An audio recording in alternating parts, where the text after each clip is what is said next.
Green flag in Atlanta. Michael McDowell leads them to turn 1.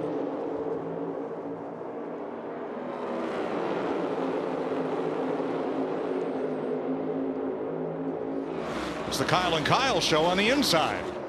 Big run coming on the outside. Todd Gilliland pushing McDowell. Already Busch up for a block. Michael McDowell swings to the bottom, but Kyle Busch moved up because he knows that that middle lane is going to be the preferred lane. As these things get strung out, you're going to want to be in the middle lane, so you better get off the bottom as quick as you can. Well, why is that? A little bit more banking. You get trapped on the bottom like you... Trouble! One car slides to the infield, Austin Dillon, and they pile up behind him. That's 2 weeks in a row early out for Austin Dillon. I don't know how much damage he has, but there's a bunch of them, folks. You got Gregson in this, Bell. There's a right rear. I think Austin may get away with just that tire damage. Just let us know what we got to work on. Solid right front. Yeah, and Clint, as we go back and look at this, you're going to see them all stack up really, really bad in the middle of the straightaway, but there is a ton of cars that have damage. All the drivers that had trouble in qualifying are caught up in this. Always the risk, right? You know, you start at the back of these fields and you put yourself in harm's way, but man, that is not what a lot of these guys wanted to see early. This is a big wreck. Austin Dillon has not left the scene down there in turn number 1. Alex Bowman with a lot of damage, and Harrison Burton appears to be involved again. Noah Gregson, I say again, he was taken out in lap 6 of Monday night's race. Yeah, and you talk about Austin Dillon. He scored 1 point last week. Let's look what happened. It stacks up on this outside, folks. If you watch here, these cars right in through here all start stacking up as they catch them. Accordion effect. We've saw it at Daytona time and time again. Look at the accordion back here. What happened was Todd Gilliland trying to make a hole for Michael McDowell to get up in that preferred lane in the middle, stack that whole lineup really hard. Those guys had nowhere to go, didn't see it, landed right in their lap. What a mess. Watch Todd Gilliland, the 38 car right here. He's going to check up to try to make a hole for Michael McDowell, and it checks up this whole line. And all of a sudden, that accordion just gets deep. Denny Hamlin just missed the 3. You see Harrison Burton around.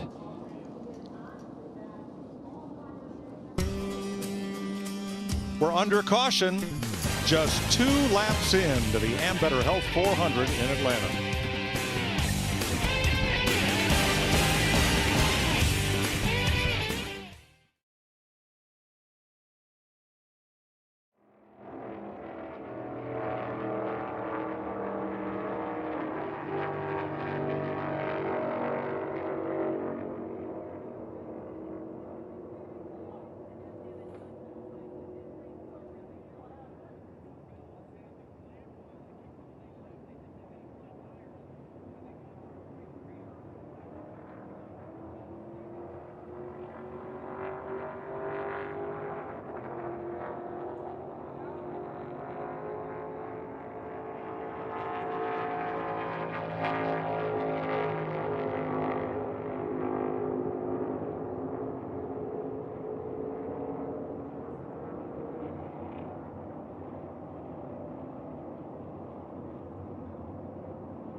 NASCAR on Fox is sponsored by Progressive Insurance. Bundle home and auto and save. And by Miller Lite. Great taste, 96 calories. Miller Lite. Tastes like Miller time. Welcome back to the Ambetter Health 400. We are under caution for a crash on lap 2 as you have a look at our aerial coverage provided by Goodyear. Powering the race from green to checkered flag and every mile in between. Goodyear, more driven. 16 cars piled up in turn 1 after Austin Dillon got accordioned, turned, and ended up on the apron down in turn number 1. He has since driven away back to his pit, as many of these 16 cars are under repair. For as big a wreck as that was, we don't have maybe one car out of the race, Bowman, from what I can tell. Well, there is some significant damage on a few of these cars, Clinton. A lot of flat tires as we watch everybody come in. And some of these guys were way behind on points already. And I hate to be the person talking about points up here, but when you look at Austin Dillon and Harrison Burton and some of these guys that didn't have a good week last week, these guys all had a pretty solid week. Yeah, they're fine. Yeah, these guys are all good. These guys got points and wrecked and took care of themselves because they had a good week. Now this one is the one you're talking about, and several of these guys were in that wreck again for the second week in a row, and that's where you're talking getting buried. Yeah, and Tyler Reddick was the one that we noticed the most that's still sitting on pit lane and having trouble with his car from the damage from the wreck. So it just stacks up, and having 2 super speedway races in a row like this is the fear of starting in the back with a slow car, having a bad week at Daytona, and we haven't seen this before with 2 super speedways in a row. The magnitude of mess that you can be in after 2 races is going to haunt some of these guys. It takes till late summer to get caught up in this, if you ever do. 16 cars involved in this pileup, turn 1, lap 2.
NASCAR on Fox is sponsored by Toyota.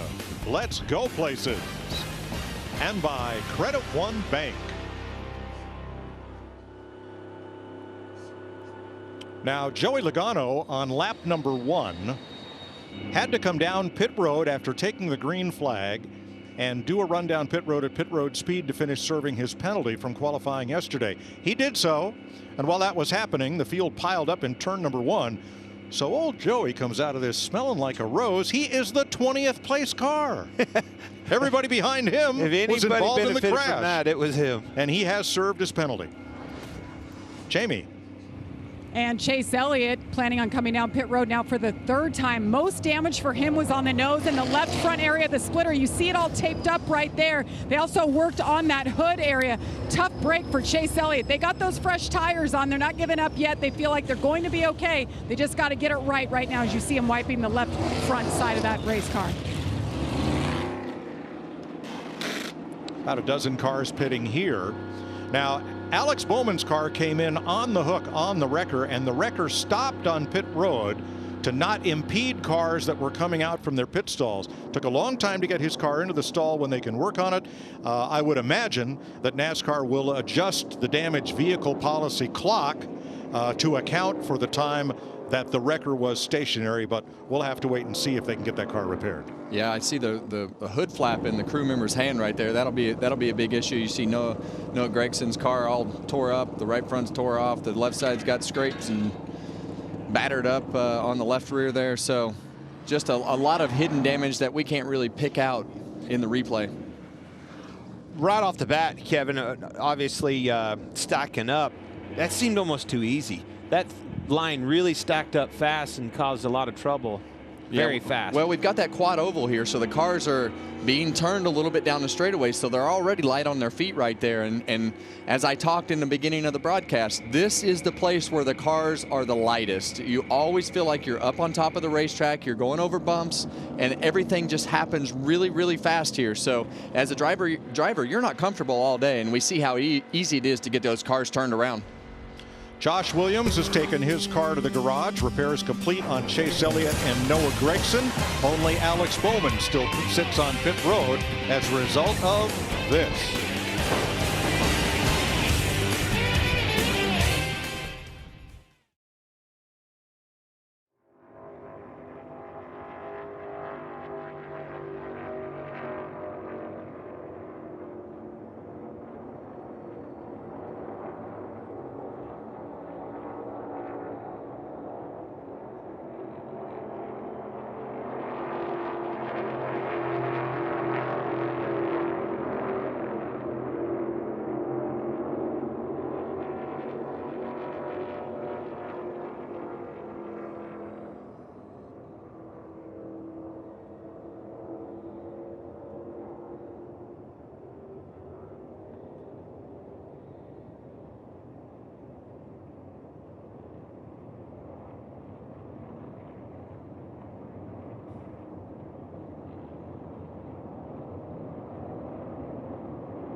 Iowa's Caitlin Clark is already the all-time NCAA women's scoring leader. Can she break Pistol Pete's all-time NCAA record Sunday? It's a huge game against second-ranked Iowa State, and it tips off Sunday, 12:30 Eastern, leading right into our race from Las Vegas. A full day of action on Fox next Sunday. She sure is fun to watch. You can drain the three, can't you? A lot of taunting going on in the grandstands up there. I love it. What's racing without some trash talk? That's right. Well, folks, you just saw the biggest pileup in the history of Atlanta Motor Speedway. 16 cars involved. And it looks like all but Josh Williams are able to continue, and all those crashed cars have to go to tail end of the longest line. That's why it's a short line on the bottom. That's how few got to choose. We're back under green. Kyle Busch, Kyle Larson.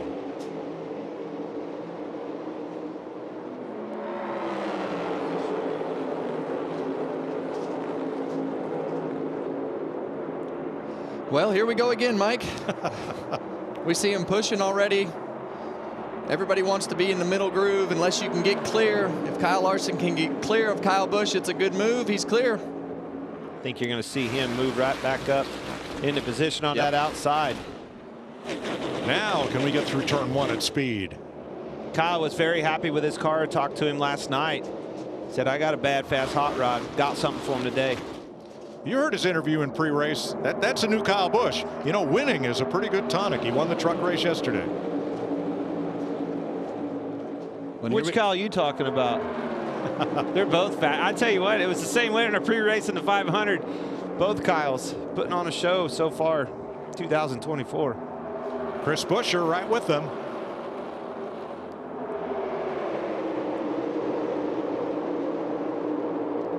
Well, now you see things start to settle in with the cars getting closer together and more evenly gapped. And you saw Kyle Busch work both of those lanes and decided to get up to the middle lane and do the blocking, trying to work both lanes from bottom to top until he just couldn't hold the outside off anymore. But typically, as we go at Atlanta, that bottom lane will have less cars in it, and that middle lane will form with the momentum, and it'll just start to get harder and harder every lap to make those passes on the bottom when they get spread out. Now the pack, oh, 3 wide into the corner.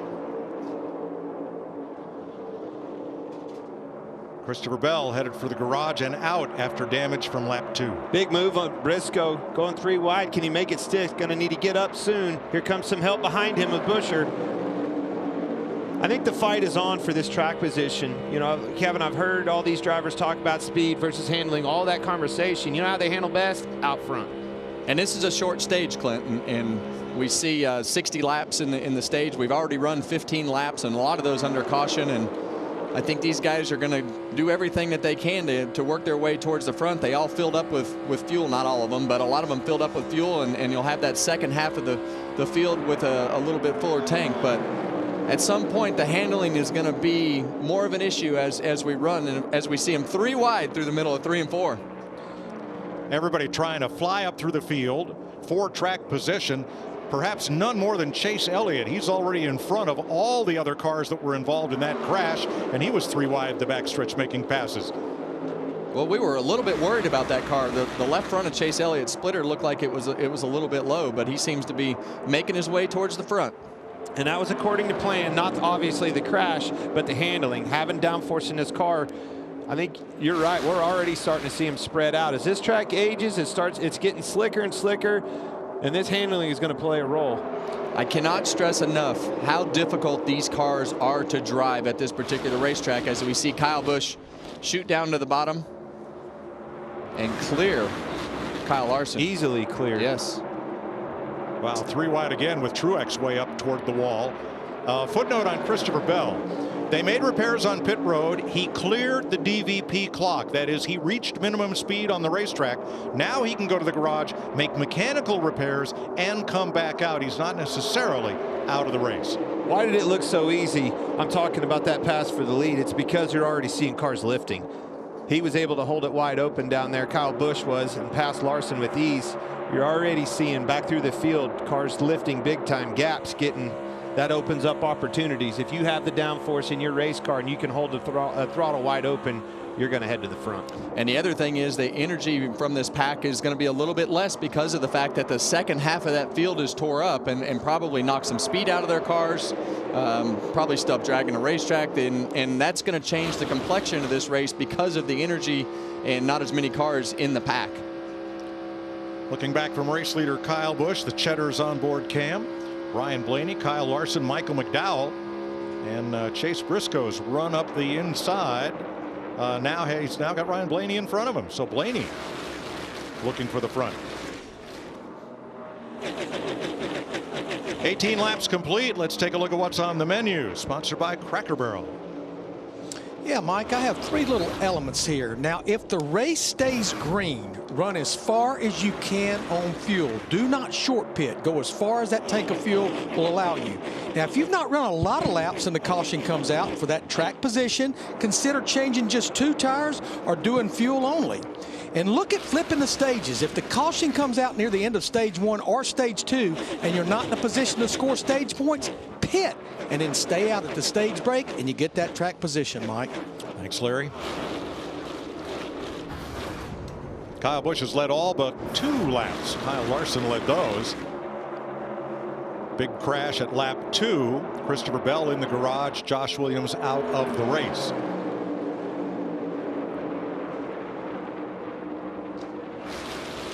Larson to the front.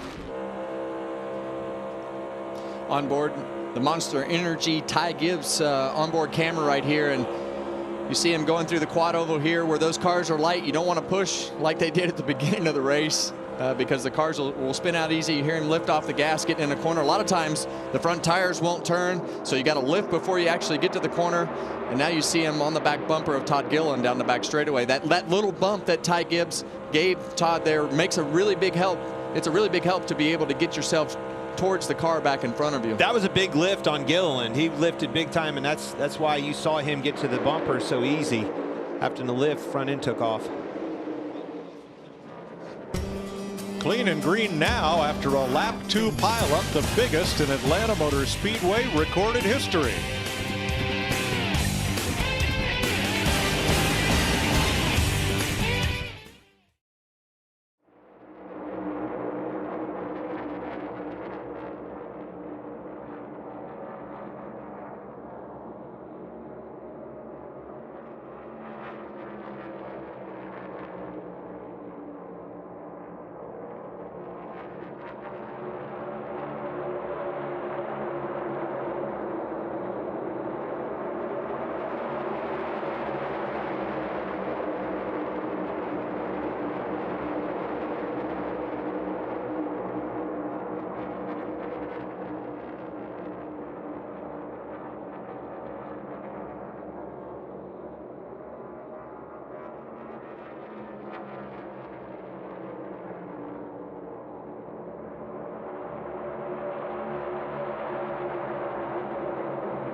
Welcome back to the Ambetter Health 400. Did I say clean and green? I spoke too soon. Lap 25, Chris Buescher, turn number 4. Well, this is just a lack of grip, and when you look at everything that happens right here, there's nothing that happens. He just flat out loses it, and you'll have that right front fender offset to the car in front of him, and he's already loose, and this corner is notorious for just losing grip like that. And with that right front fender staggered from the car in front of him, it just stepped out on him.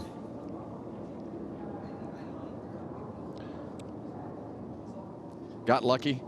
William Byron. So did William Byron, yeah. And hey, they're going to put 4 new Goodyears on that car right there and be just fine. Probably an adjustment. I need a round of wedge, Kevin. Yeah, and you see him just up here in clean air, and that right front fender just amplifies everything that he has going on with this car. I'm telling you guys, this is going to be a long day for a lot of these guys because the handling is not good on any of these cars.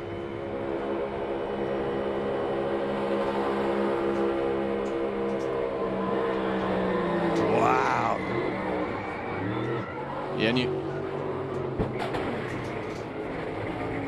he was ready for a wreck right there, taking a shot. Nobody hit him. Yeah, you see him take his hands off the wheel. He knew he was at a steering wheel. It was all the way to the right, and you heard him working the throttle to try to keep the car down the banking so it didn't shoot back up the racetrack.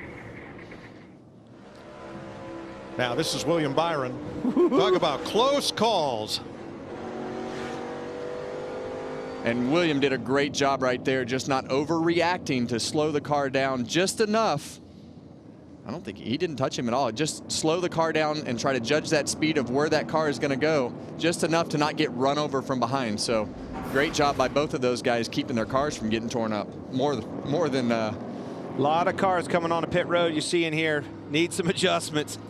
Remember, the pit entry is at turn 3. And under caution, 45 miles an hour all the way around turns 3 and 4 on the apron and pit road. Corey LaJoie, the Chili's onboard camera, having a good run up toward the front, up to 9th. Brad Keselowski, the Ford Performance Cam, and the Advent Health Cam for Eric Jones.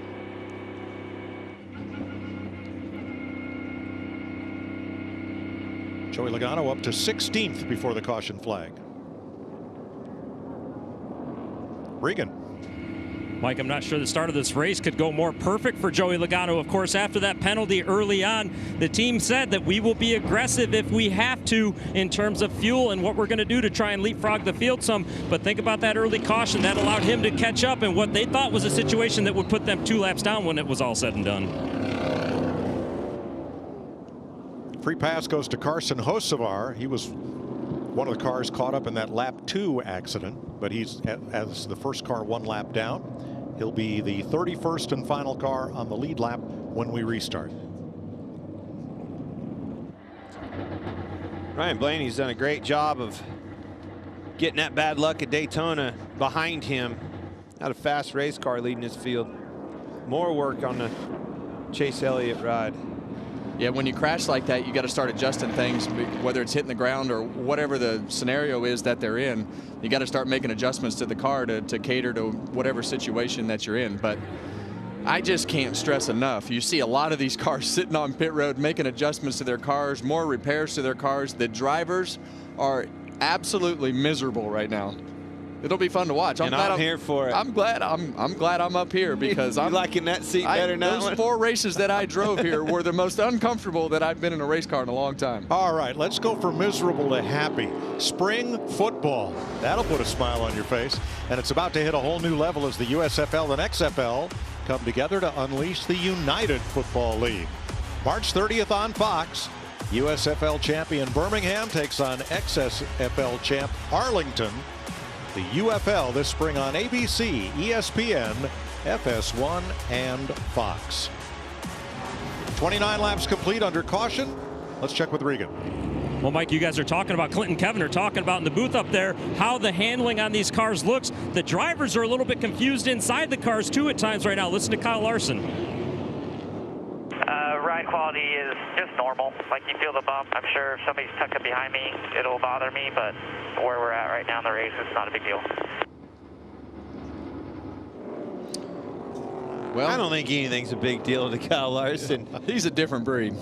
He really is. He can drive a loose car better than anybody in that field, but it's not going to be as comfortable when they start pushing and shoving on you. So it's not the most comfortable you're going to be in a car. Regan? Well, Kevin, there was a little more to that radio also. He was strictly talking about how weird the car was aero-wise. He couldn't really describe the aero and what it was causing. Of course, he was talking about the bumps after that aero discussion, but a lot of kind of guessing and question marks on his head there, it sounded like. Well, that's typical for this place because, as we just saw with Chris Buescher, when that car gets staggered to the right, it puts air on that right front fender, and then if you're loose, it'll just turn that car around. If you are shooting low like they were to pass each other at the beginning of the race, you get those great runs from the guys lifting. So this is the weirdest racetrack from the driver's seat, and I don't think that's going to be the last confusing comments that we hear out of the drivers today. A lot of penalties. Chris Buescher, commitment line violation. Noah Gregson, Alex Bowman, Tyler Reddick, Daniel Hemrick pitting too soon, and John Hunter Nemechek, too many men over the wall. You knew it was going to be this way. You're sitting here listening to all these drivers when we were down there on the starting grid before the race, Kevin, and you know it's the plan, right? Even within organizations, you had cars that were at the front with speed. You had cars at the back that were planning on, all right, those guys are going to be in trouble, and we're going to blow their doors off 15, 16, maybe 20 laps into these runs, and that's exactly what you're seeing. Some of these guys, it's playing right into their plan, and some of them, boy, they got their hands full. And that sun has been out, and the other thing that we haven't talked about is the aging of the racetrack, and we see that it's grayer than it has been in the past, and that's the part that the teams can't really measure is, okay, what's that grip level going to be with the racetrack sitting around over the winter, and now we're here, and now the sun, we heard Kyle Busch talk about it on his pre-race interview, the sun has been out. When that track temperature goes up, the track loses grip. So there's a lot of things that go against handling, and we've covered the balance of speed and handling with what you put in the race car, but this is way worse than I think a lot of these guys were anticipating. Pretty much tells the story right there. 16 laps and 14 have been cautions. And we remind you, no practice, not before qualifying, and no final practice. Well, let's try again, boys. Blaney and Larson on the front row, 30 laps complete. We're halfway through stage one, and we're back under green.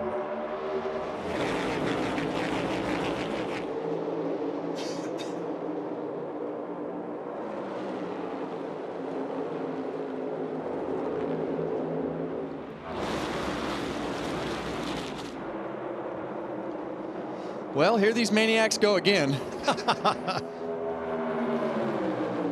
I am impressed with the speed that McDowell's car had and his ability to stay up there, right? You know that car has the drag out of it because it posted the big laps that it did. And he's holding tough. Now, the first 13 cars did not pit under this caution flag. In fact, of the top 10, the only ones that have been on pit road at all were Chastain and Wallace back at the first caution. Well, this will be a good test for us to see how the guys in the back come with the tires and how the guys in the front can hang on with the old tires and the heat in the tires. But we still have 28 laps based upon how everything has gone so far in this race. 28 laps is a long ways for us to go.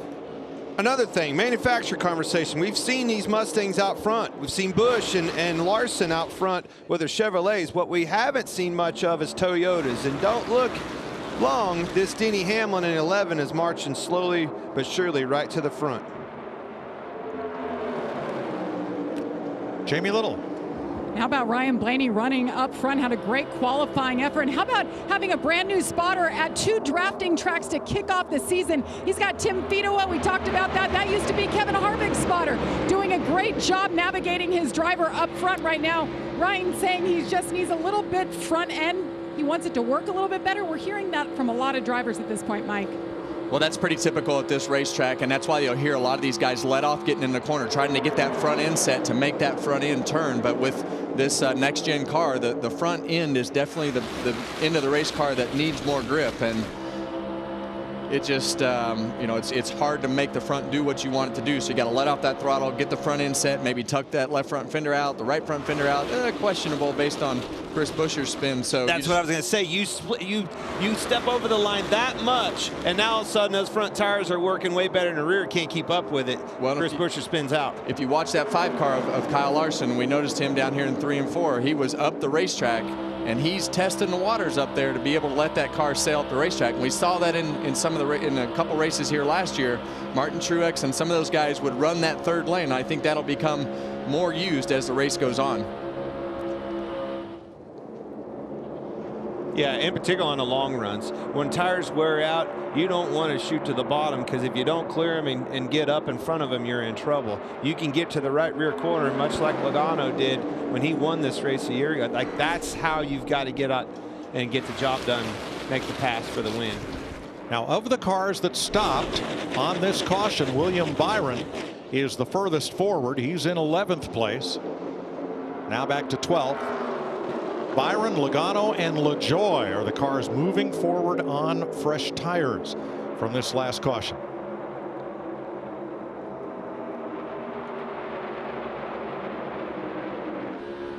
But moving forward here, not nearly as easy as it is at Daytona. Yeah, and you hear Corey LaJoie way out of the gas right there. And like you say, Mike, when these cars get single file like that, there's really nowhere to go. So you just have to, you're at the mercy of the car in front of you, and you just try to do your job and keep your distance the best that you can. You hear him how much he's lifting. Corey LaJoie riding along, pedaling that thing a lot, trying to stay out front of the rear bumper of And Byron. as we go to turn 3, you're going to hear him lift again. You're going to see the throttle percentage come down, because it's a really flat entry, and you got to keep the nose of that car. You got to get some air on it to let it turn down the racetrack. So that's what they're lifting for right now, is to try to get the front to turn. And just like Daytona, the double line at the bottom of the racetrack, that is out of bounds. The line is part of the racetrack. You dip a tire below it, and the penalty police are coming for you.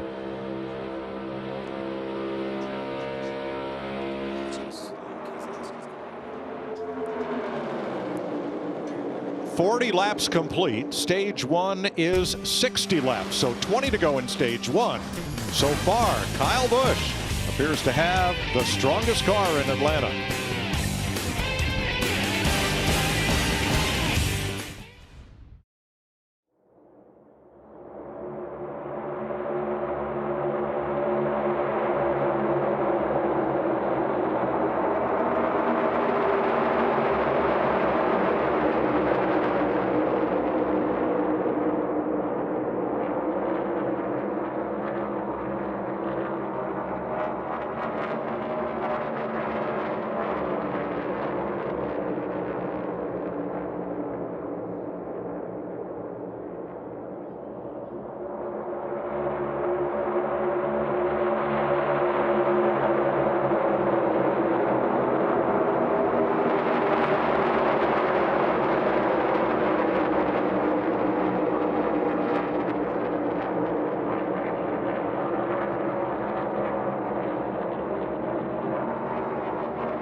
Welcome back to the Ambetter Health 400 in Atlanta. 45 laps complete. New leader Michael McDowell drove to the front past Ryan Blaney and Kyle Larson.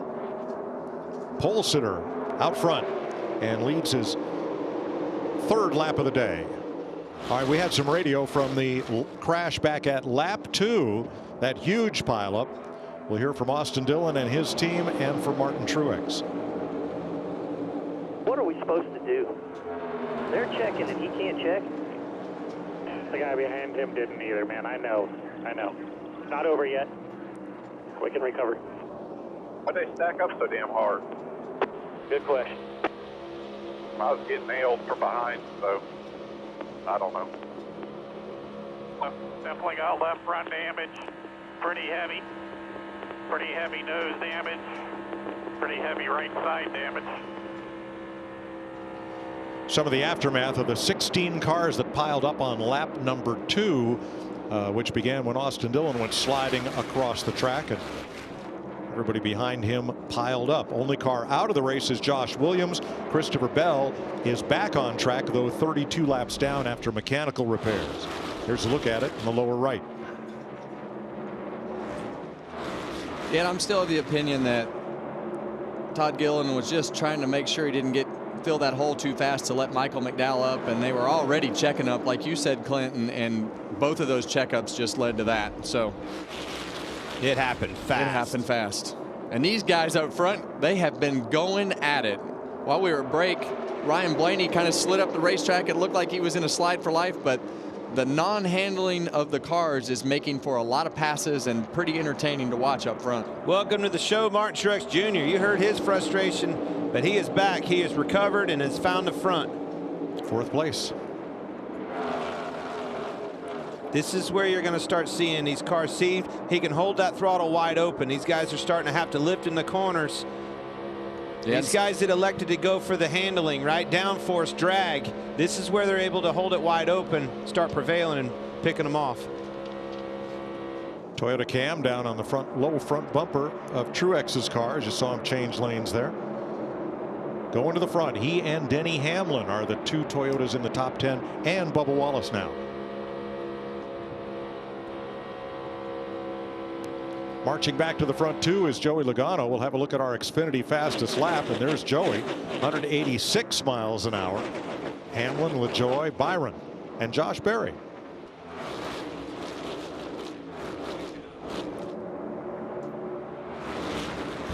Here we go, that third lane through 1 and 2. Ross Chastain all the way at the top. We're 3 wide down the back straightaway.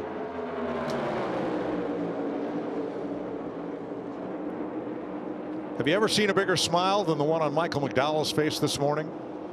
Oh, it was awesome. 467 races. Finally got his first career pole, and he's got the nose of that car in the wind. Denny Hamlin around goes Hamlin, sliding down toward the apron in turn number 1, and caution is out. Hamlin was in 6th place.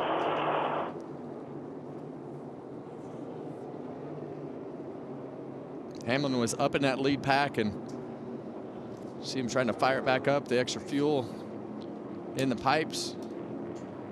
AMR safety team there quickly to Hamlin's aid. Oh, boys. He's not going to be happy with this one. And he'll get away just before the safety car comes out. Well, what happened here?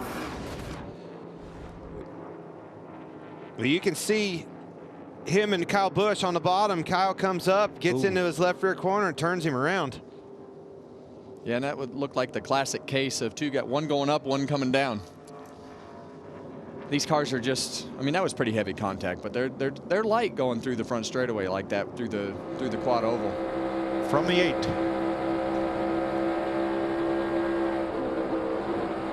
It pulled him in. You could hear him lift too. You told me this, Kevin. You said sometimes if you lose your nose and you'll actually lift and the thing will pull you up into it. He definitely lifted big time before they hit. Yeah, he did everything he could do right there. I still think that the 11 was coming down a little bit, but when Kyle saw him coming down a little bit, he definitely lifted and got on the brakes trying to keep that from happening, as you heard in that in-car video. Yeah, big lift, and Larry told us even brake. Remember that trash talking we were talking about? I think that's what's happening right there, Kevin. I feel like that's how I live in the TV compound lately. Is there's just let's listen along to Kyle Busch here. How is it going? I don't know. I am really, really bad landing. I got to be out of the gas so bad on landing that I can't keep up when I'm in traffic to be a good pusher. You're too tight landing? I'm not too tight. I have no front tires. very typical, and that's what we were talking about. That's why these guys are lifting before you get to the corner, because the front tires just will not turn. You got that big spoiler on the back of the car, and those cars in front of you poking a big hole, and it just makes the cars really hard to turn because there's no air on the front tires. Let's ride with Denny Hamlin. Well, Kevin, you said it. He definitely moved down a little bit. Obviously caught Kyle Busch off guard. I don't know if it was a block or just didn't know he was there. Jamie? Well, Denny came on the radio and said, I don't know what happened. I thought I was clear. And he also said I was edgy free right there. Definitely wasn't clear. Edgy free. That's my favorite word, because that is the exact comment that I guarantee you're hearing out of a lot of cars when they're not behind somebody. Well, nobody's happy about this except Austin Dillon. He will get the free pass. Larry? Yeah, this may be where we see one of our Cracker Barrel on the menu race strategy. If you're back in the pack and you don't feel like you can score stage points, flip the stage right here. Come to pit road, get your tires, get your fuel, and then you'll stay out at the stage break, which we're seeing right now. A lot of them coming to pit road that was back in the pack. Well, and to his point, Mike and Clint, that's what you want to do. But the guys that stayed out, they are going for those stage points because they're in position to be able to score points and protect themselves in case something happens at the end. So the top 9 stay out on the racetrack. We're under the 3rd caution of the day in Atlanta.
We all love the underdog stories and the new guy stories.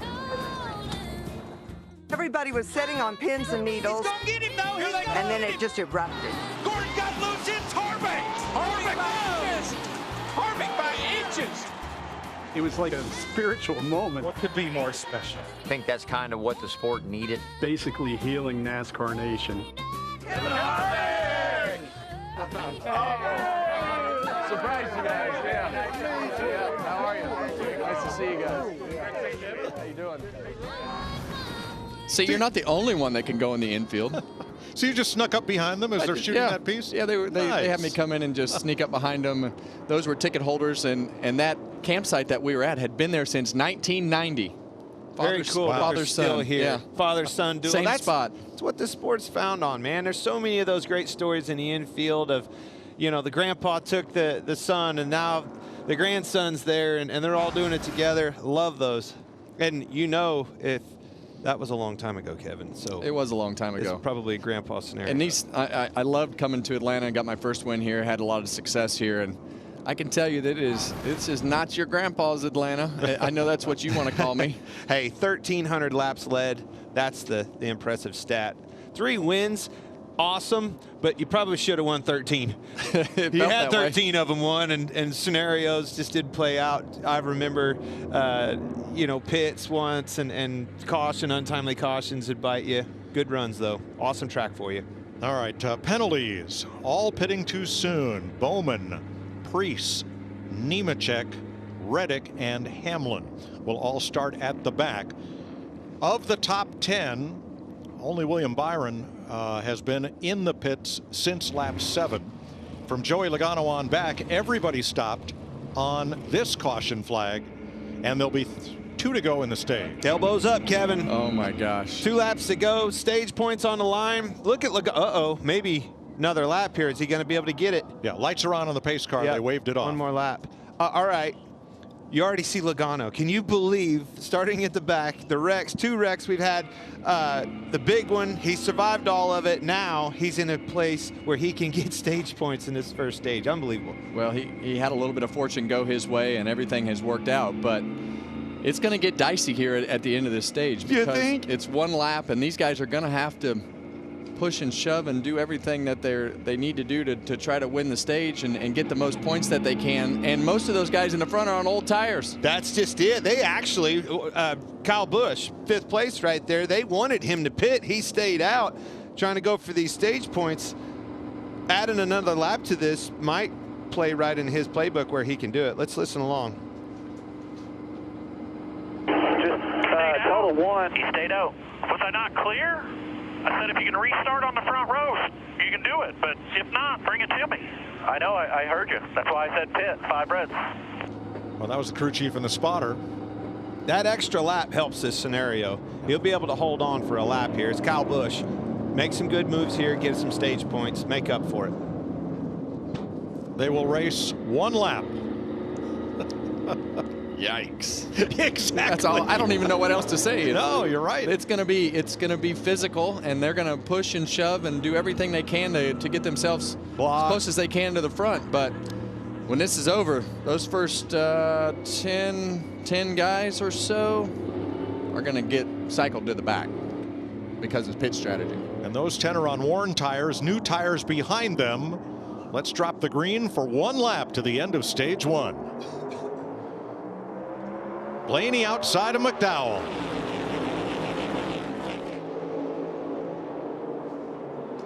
Hold your breath.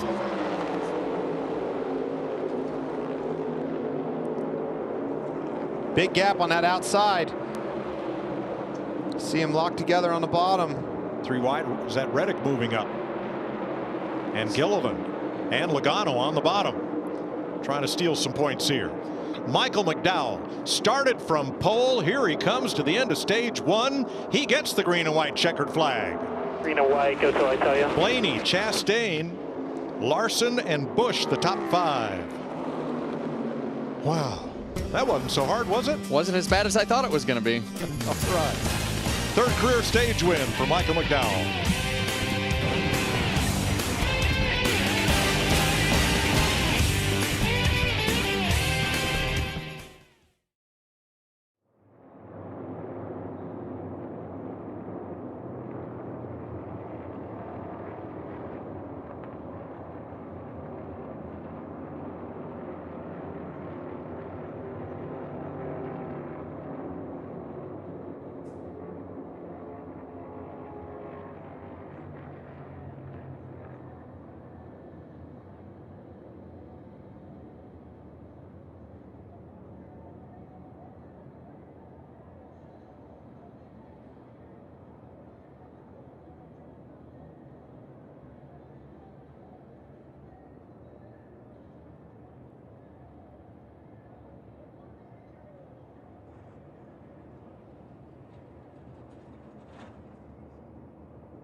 Stage 1 ends in Atlanta with Michael McDowell right where he started, in first place, picking up his third career stage win. Let's go down to pit road. Jamie Little.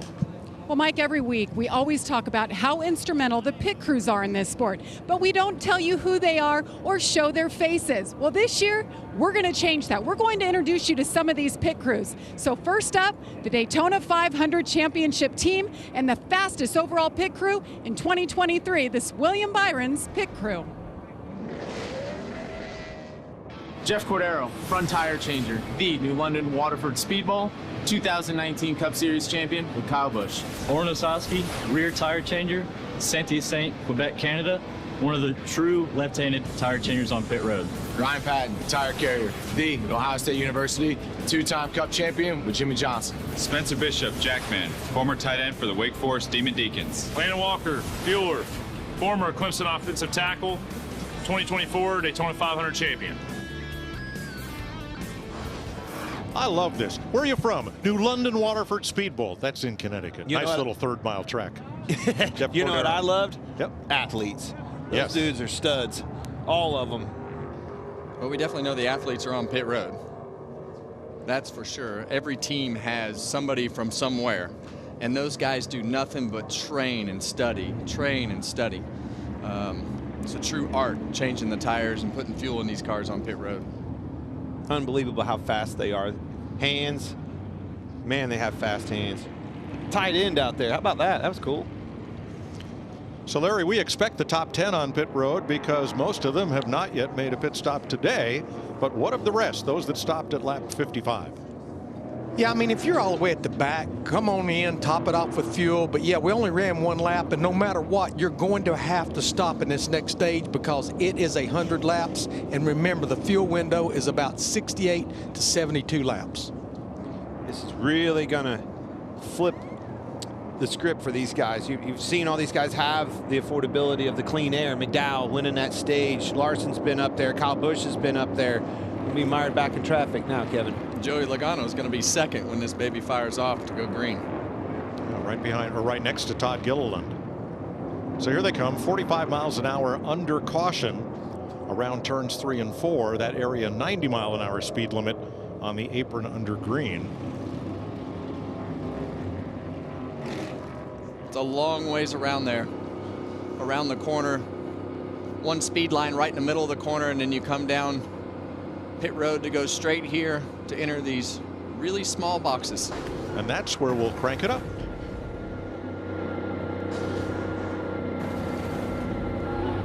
On your left, 5, 4, 3, 2, 1.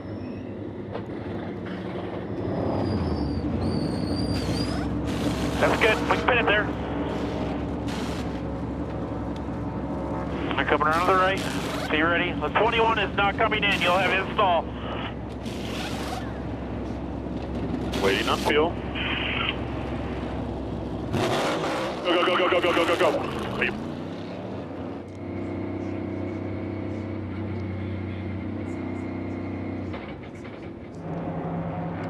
Talked about how short those pit stalls are, Kevin. That was close on exit. Almost had a 6-car dust up there leaving pit road. Today, Fox Sports and our entire industry mourn the loss of friend and colleague Andrew Lorenz, who passed away Tuesday after a lengthy illness.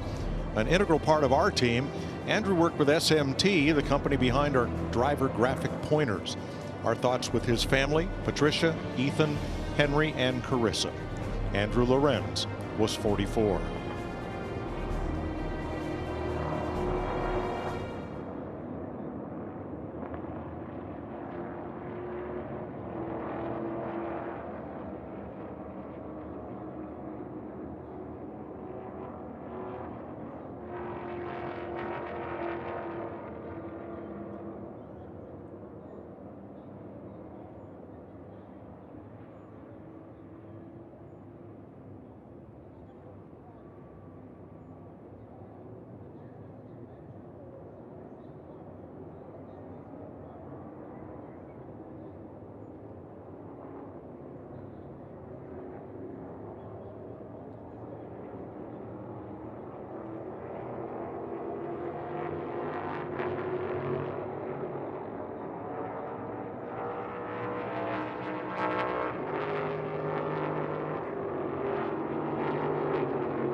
Under caution at the end of stage 1 in Atlanta, where our aerial coverage is provided by Goodyear, powering every lap, every mile, and every victory on the road ahead.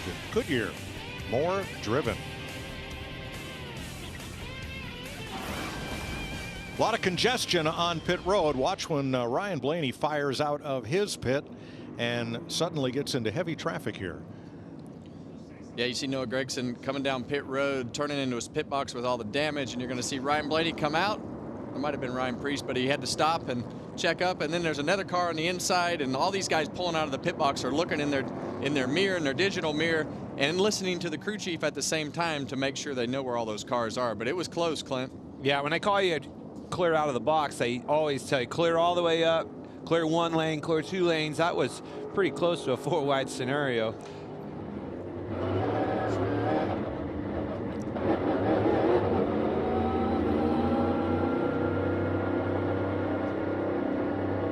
Jamie? A lot of adjustments this week at this racetrack at Atlanta. So let's recap a couple of them for you. Ross Chastain in the 1.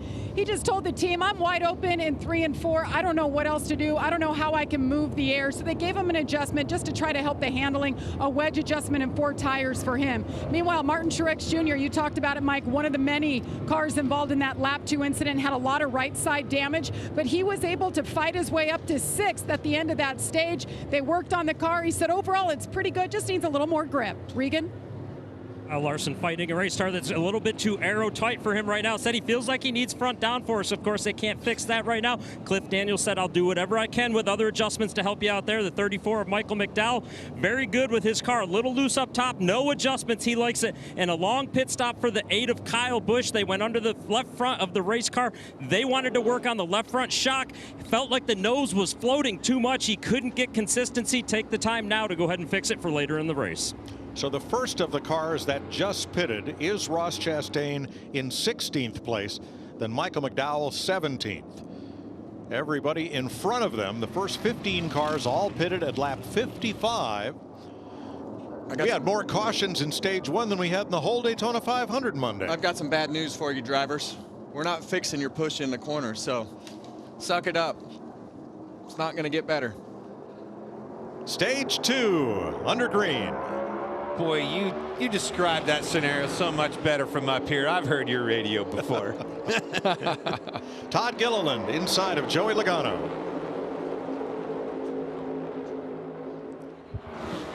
Corey LaJoie inside to push. Chris Buescher up on the outside.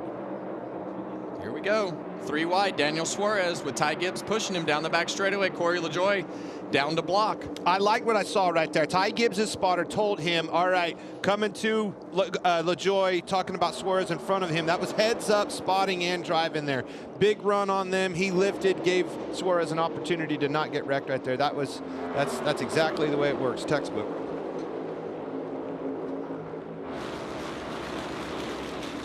Can't see through those cars. When you're pushing somebody, you need to know what's in front of him. Well, and to your point, Clint, the spotter will be telling you what's happening in front of the car that you're pushing.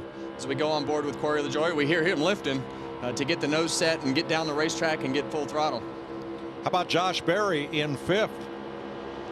And Zane Smith in 4th. Drivers that flipped the stage and pitted before stage end now having a chance to shine here. Yeah, you see Harrison's on the side of Josh Berry's car there. Those guys obviously flipped the strategy and put themselves in position to be able to run at the front of this pack, and that's where you want to be. It's less dangerous up there, but we know anything can happen. But as the run goes here, that handling will become harder and harder to come by, and you want to be as far forward as possible. I like what you said right there. Talking like, think about Kyle Busch in his scenario, really losing the nose. That was out front, Kevin. Right. It's going to be way worse back there. Well, and that was my point a little bit, you know, to be able to say when I said suck it up, drivers, because the further forward you're going to be, the better that's going to be because it's less turbulent. So you want to stay as far forward as possible because that problem is not going away in the corners with that push. They sure try. You never give up. Certainly, Randall Burnett made that lengthy stop because he thought he could do something to fix it. Noah Gragson has taken his car to the garage. He was involved in the lap 2 pileup. Boy, Harrison Burton keeps grinding it out on the inside. He'd pop up into the high lane when there was a spot, but now Fourth car on the inside. Logano to the top, so third car on the inside now. See Zane Smith in the wall there. He put that car in the third lane going through turns 1 and 2, and there's just no grip up in that third lane in 3 and 4. Well, I think Logano moved up to block him as well. Took the air off that nose that we've been talking about, and man, it took off right into the fence. And we'll hear a lot of people talk about the air block, and that is a real thing. And he may be in real trouble here. He's got a tire down. Yep. Or a bent toe link, something. One more to come inside. All bent clear. toe link. All You clear. can see the rear tire towed out there. Yep. So Zane Smith will make it to pit road as we stay green. Look at the drivers up front who have rebounded. Chris Buescher had a solo spin. Denny Hamlin went for a spin. And they're both up in the top 10. Harrison Burton involved in that big pileup. And Joey Logano served a penalty as the race started. But now they're all up with the front runners. Harrison's got a hot rod. This Wood Brothers machine's fast. He's able to hang tough down there on the bottom.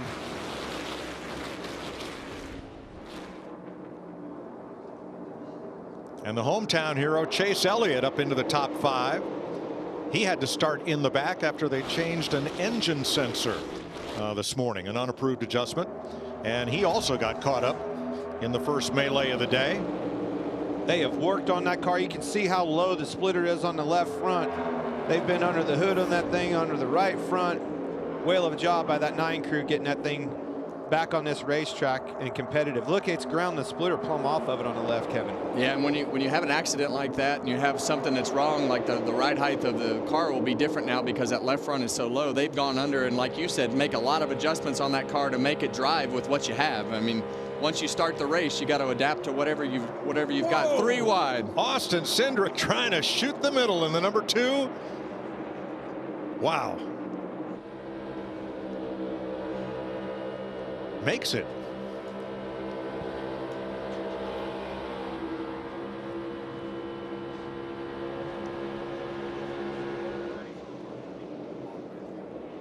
Michael McDowell on the inside.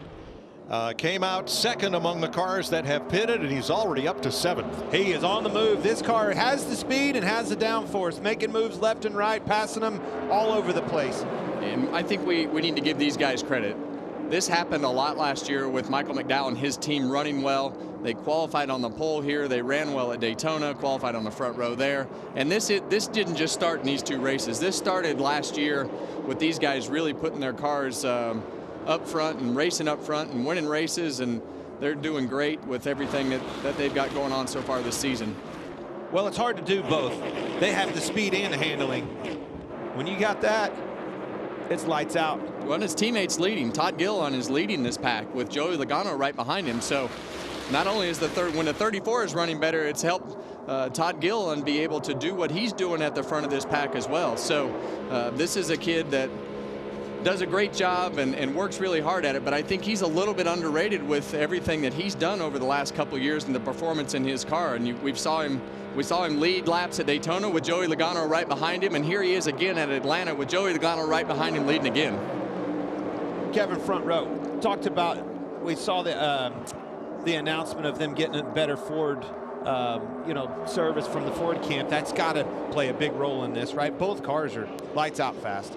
Well, and they have an alliance with Penske, and you see a Penske car right behind that front row car, and you see Michael McDowell making ground and making moves on the bottom of the racetrack, and he's got the handling and the speed, like you say, to be aggressive, and that's what you want as a driver, to be able to be aggressive and work your way forward.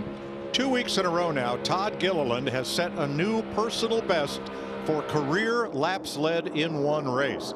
He was out front, I think 16 at Daytona, 17 here right now. Well, it starts in the shop with preparation, and both of those hot rods are extremely fast. This Michael McDowell went from all the way at the back at will, could pass them wherever they weren't. They wanted to block low, I'll pass them on the outside. It's harder to pass on the inside. Kevin's been telling us, you get down there, you have to lift, you're trapped on the bottom. Not that car, he can hold her wide open. Yeah, and he's got you see Denny Hamlin get tight and go up the racetrack right there. Have to lift out of the throttle.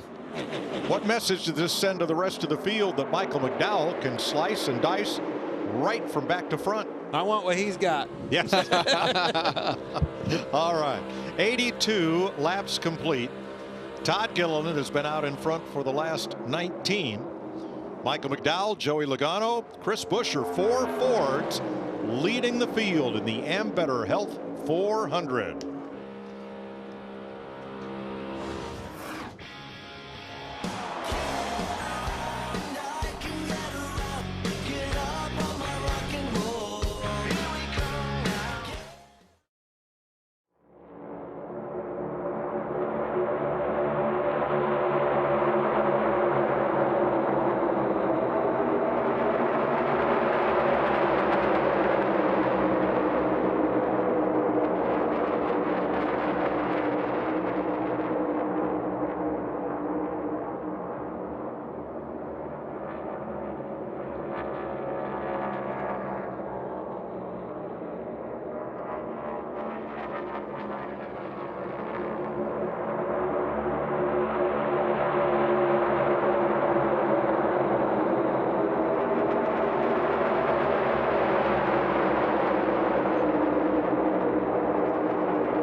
NASCAR on Fox is sponsored by Ford.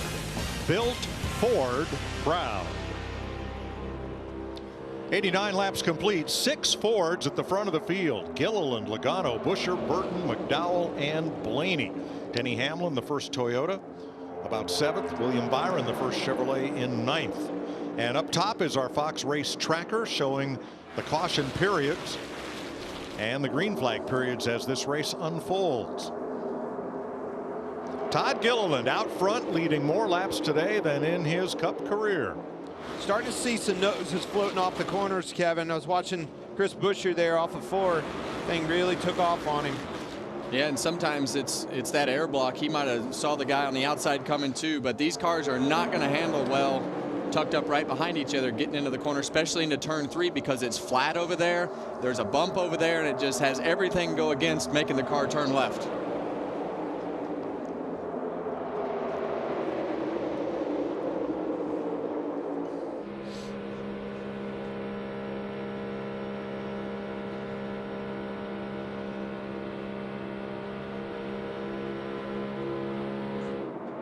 Boy, the mid-pack runs some of these drivers are getting. Ross Chastain was wound up on the high side coming out at turn number 2, past a couple. He's going for more up here in turn 4.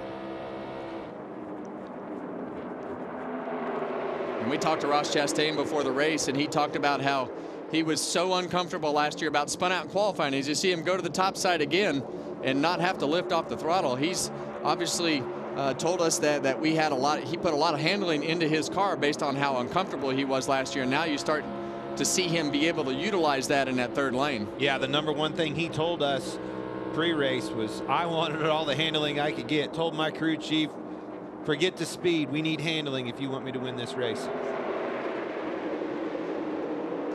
Said he made that mistake last year, right, Kevin? Didn't have enough handling, didn't have enough downforce in that car, slipping sliding around on long runs and couldn't hold on to it. And you see Denny Hamlin more and more go up to that third lane as more and more of those guys are seeing, hey, that's a choice that I have, that I don't have to let off the throttle so much by staying behind the guy in front of me. And the cars that are handling good are going to be the ones that can go up highest and be able to hold the throttle down. Starting to see Harrison Burton struggling on the 21 car on that outside line, stacking them up pretty good, getting into the corners. Tells me he's lifting, getting in. Watch them come right to his bumper. Oh, he almost stacked him up and got in trouble. That's a product of Harrison having to lift, getting into the corner. That was close. Big shot by Chase Elliott to the back of Kyle Larson there.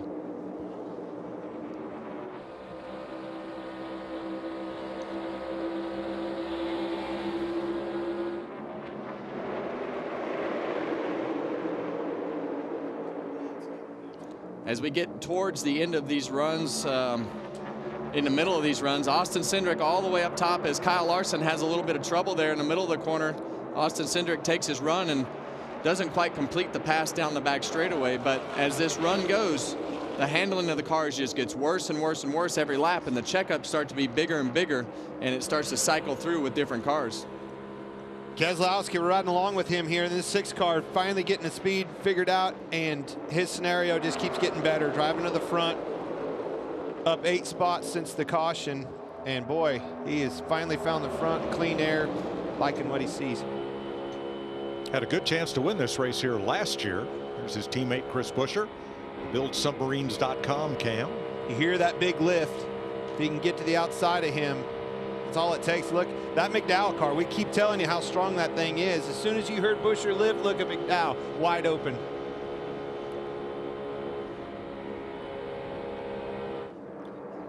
Larry, the first stage was 60 laps. The last 2 stages are each 100 laps. What kind of different strategies does that give you as a crew chief?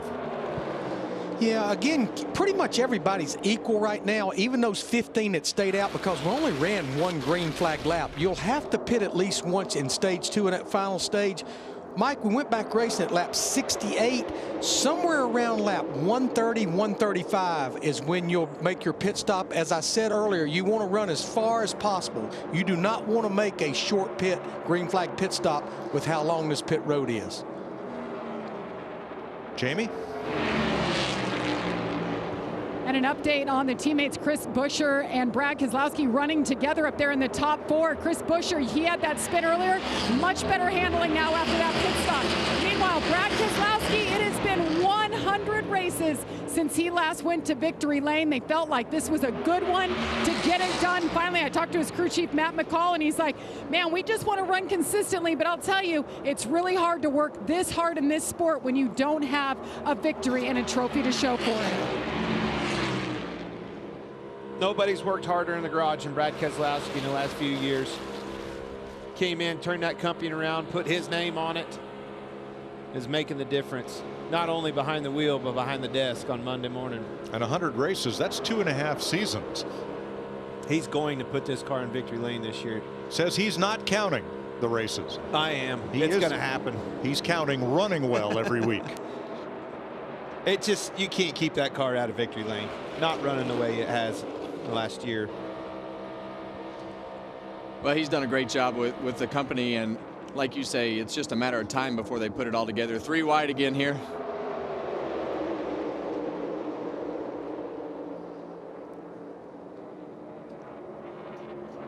See Harrison having to lift again on that outside, stacked Denny up behind him. Harrison Burton in the 21. Joey Logano trying to hold them all at bay. Logano's been out front for 3.5 laps now. Qualified on pole, had to start in the back due to a qualifying infraction. Has made his way to the front and talks about this season so far. It definitely bothers me. I look at it and I go, yes, We led the most laps. We led all the wrong laps. We got 9 points on the whole weekend. That stings. Honestly, one of the best cars I've ever had there. One that I can drive to the front at any moment. It was so good.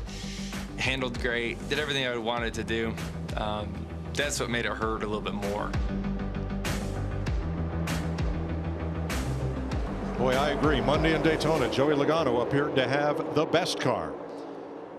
Just not all the way to the finish. Yeah, we see him at the front here again, and I feel like he got around Todd Gilliland because of the fact that he felt like Todd was lifting too much, and now Todd's on the bottom, and he's got clean air on the front of that car again, and can control that line a little bit better when he doesn't have to lift with being behind a car. But man, these guys are all over the racetrack, and I think what's happening is those runs are getting bigger because guys are lifting more and they're able to just carry that throttle in them. But we see more passes happening throughout the pack. They're definitely stacked up too wide, way more than they've been the last 10, 12 laps. 104 laps complete. 5 make it 6 Fords out in front of the field.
.110 laps complete in the Ambetter Health 400. 6 different leaders, 20 lead changes so far, and 30 cars of the 37 starters still on the lead lap. We've had a lot of 3-wide racing mid-pack as handling deteriorates and other drivers try to fight their way to the front. That's your Progressive Race summary. Joey Logano in front of Todd Gilliland. Brian Blaney, Chris Buescher, now Ross Chastain. Chevy is in 5th with Kyle Larson and Denny Hamlin's Toyota.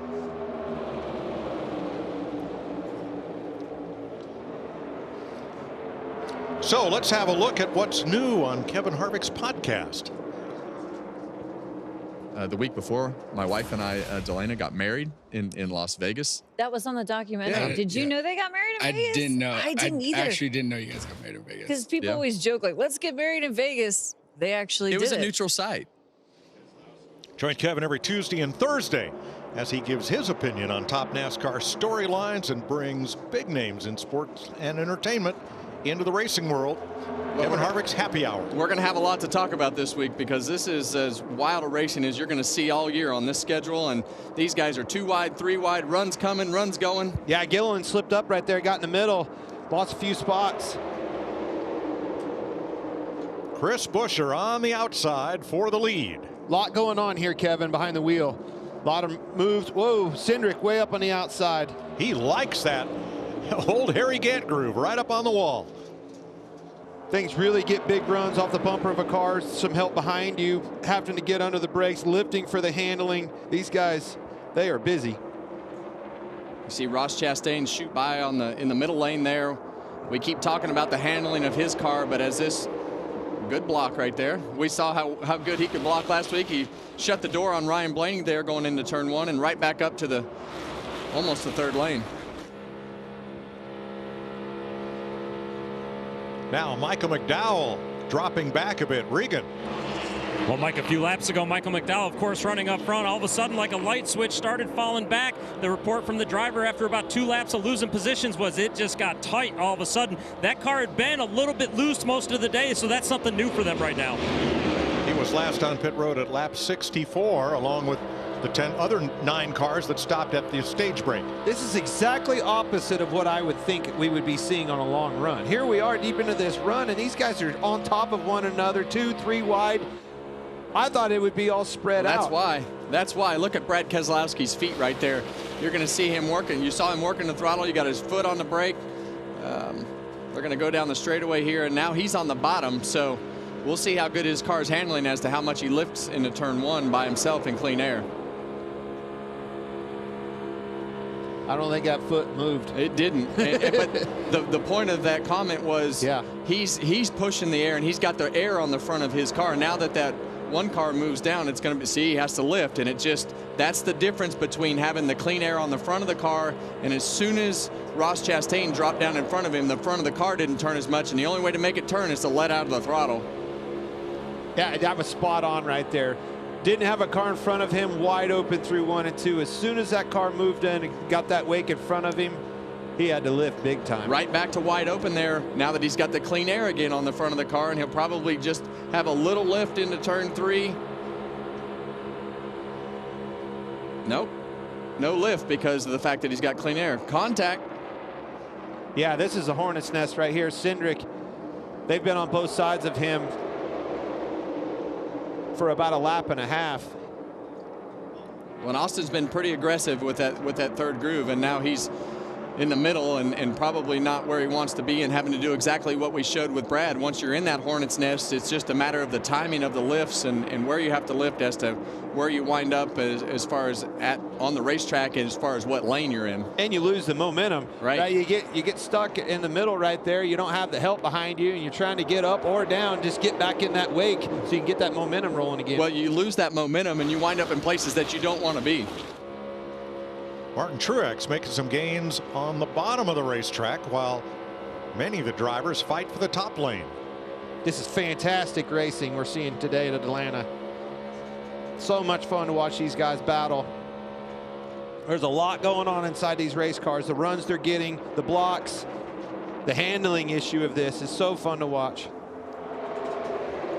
So later this summer, the second stop in Atlanta will be the first race in the NASCAR playoffs. So building the notebook here for playoff racing later on this summer. Joey Logano, Ryan Blaney, Ross Chastain, 1, 2, 3.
is it still flatter feeling down here? Yeah. Welcome back to the Ambetter Health 400. In Atlanta, Joey Logano in front of Brad Keselowski. Kyle Larson right back up in the mix. Ryan Blaney, Austin Cindric, Ross Chastain, the top half dozen. The first time Logano ever drove a NASCAR Cup car was here at Atlanta Motor Speedway. They had come to test their Legends car on the quarter mile, but somehow they had brought a Cup car with them. And Joey says, can I just go out and do just, a couple of exploratory laps, just kind of, see what this is all about? He did. They kicked him out for going too fast. Such a neat story with him. And I mean, what he told us, he lived here for 6 years of his life, was right here at this very racetrack. It's got to feel good to be leading.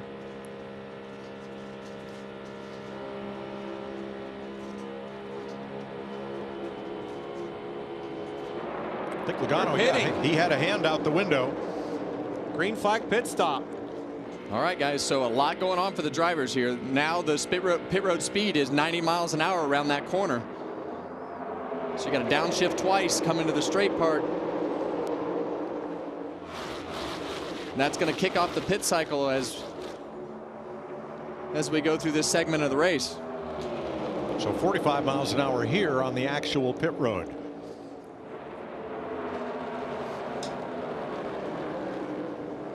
Fuel only for Ryan Blaney, so that's just a time thing. They don't want to stay on pit road any longer than they have to, because you're already going to give up a lap and a half just coming to pit road.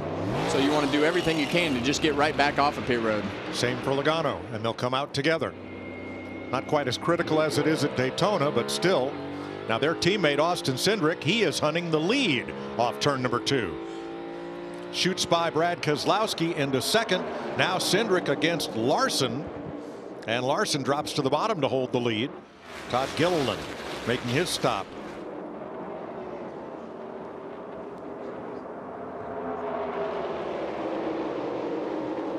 A really tight side drive for Keselowski and Chastain off of 4. I think they maybe brushed a little bit there. Chastain's been watching him for the last few laps, starting to lose the nose bad. Looks like Cindric to pit road here. Very hard to come on the pit road that fast and then down. There's markers to aid you, visuals, Kevin, but that straight on shot like that, that's very tricky to gauge your depth perception. 30 to go in stage 2, which has been all green flags so far.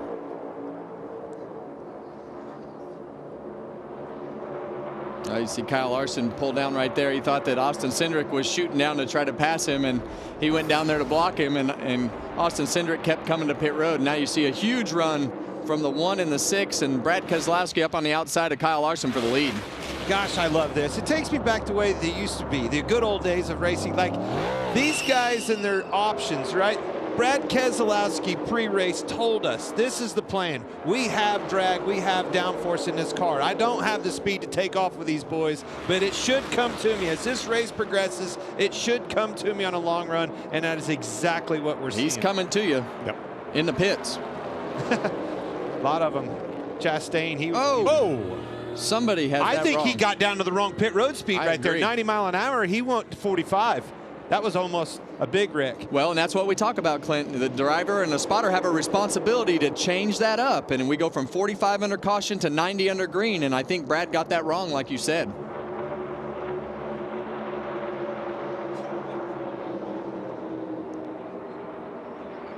And more peel off for pit road this time, as these appear to all be fuel only stops. Denny Hamlin, I think he did the same thing, Clint. That'd be easy to do. Different pit speeds for caution scenarios, green flag scenarios. Now also, we talked about the radius of that apron. And if you run the inside, you're really at a different speed than if you run the outside, because NASCAR measures time over distance. Could each of those drivers have a different number in mind? No, but when they do make a mistake like that in front of you and you're down low, that's where it's problematic. Oh, crash! William Byron and Michael McDowell have crashed on the apron. Get back going if you can. No caution. No caution yet. They're not going to want to throw it because of the scenario that it would unfold. They're going to keep it green. Yes, we stay green. Not sure how much damage was done there. Back to my point, though, say they stack up on the outside of you and you're forced down. Your pit road speed and everything you've practiced is off of that outside line around there. If you're forced to the bottom, you're merely guessing on your speed, Kevin. And you would typically just slow down to make sure, because the time versus distance, you just slow down to play it safe. Big damage for McDowell there on the right front as he got into the wall when William Byron hit him. Ross Chastain and Josh Berry speeding on pit road. They will do a pass-through penalty, and that is going to be very costly given that pit road starts at turn 3 and doesn't end until turn 1. Well, we saw Ross Chastain shoot by Denny Hamlin, so obviously Denny was doing right and Ross was going too fast. Bubba Wallace is the race leader. He and Ryan Preece have not stopped since the stage break.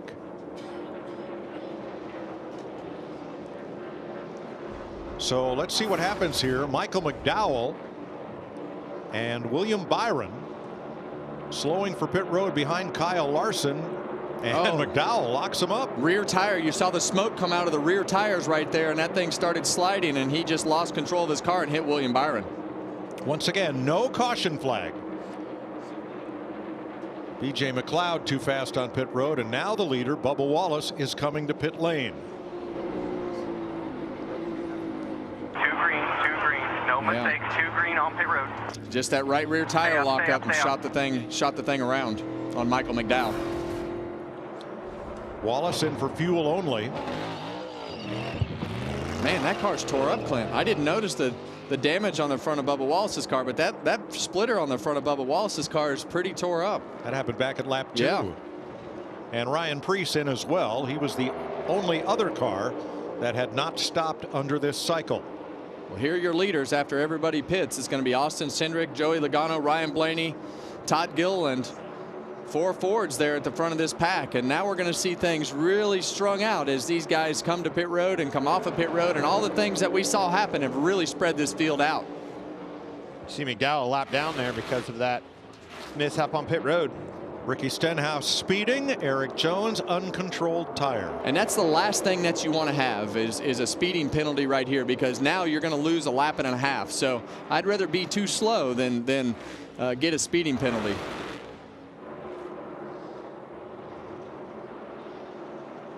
.20 laps to go in stage 2. Austin Cindric out in front of the Ambetter Health 500. We're going to take you, Fox, side by side.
145 laps complete. Team Penske 1, 2, 3. Cindric, Logano, and Blaney in Mustangs. Caitlin Clark trying to beat Pistol Pete Maravich's NCAA all-time scoring record. It could happen Sunday in a huge game against second-ranked Iowa State. 12:30 Eastern, leading right into our race from Las Vegas. Next Sunday, a full day of action on Fox. Let's check with Regan. Well, Mike, just following up on some of these pit stops we just saw, the 22 of Joey Logano. He had been to the tight side the entire run prior to coming down to pit. They took fuel only.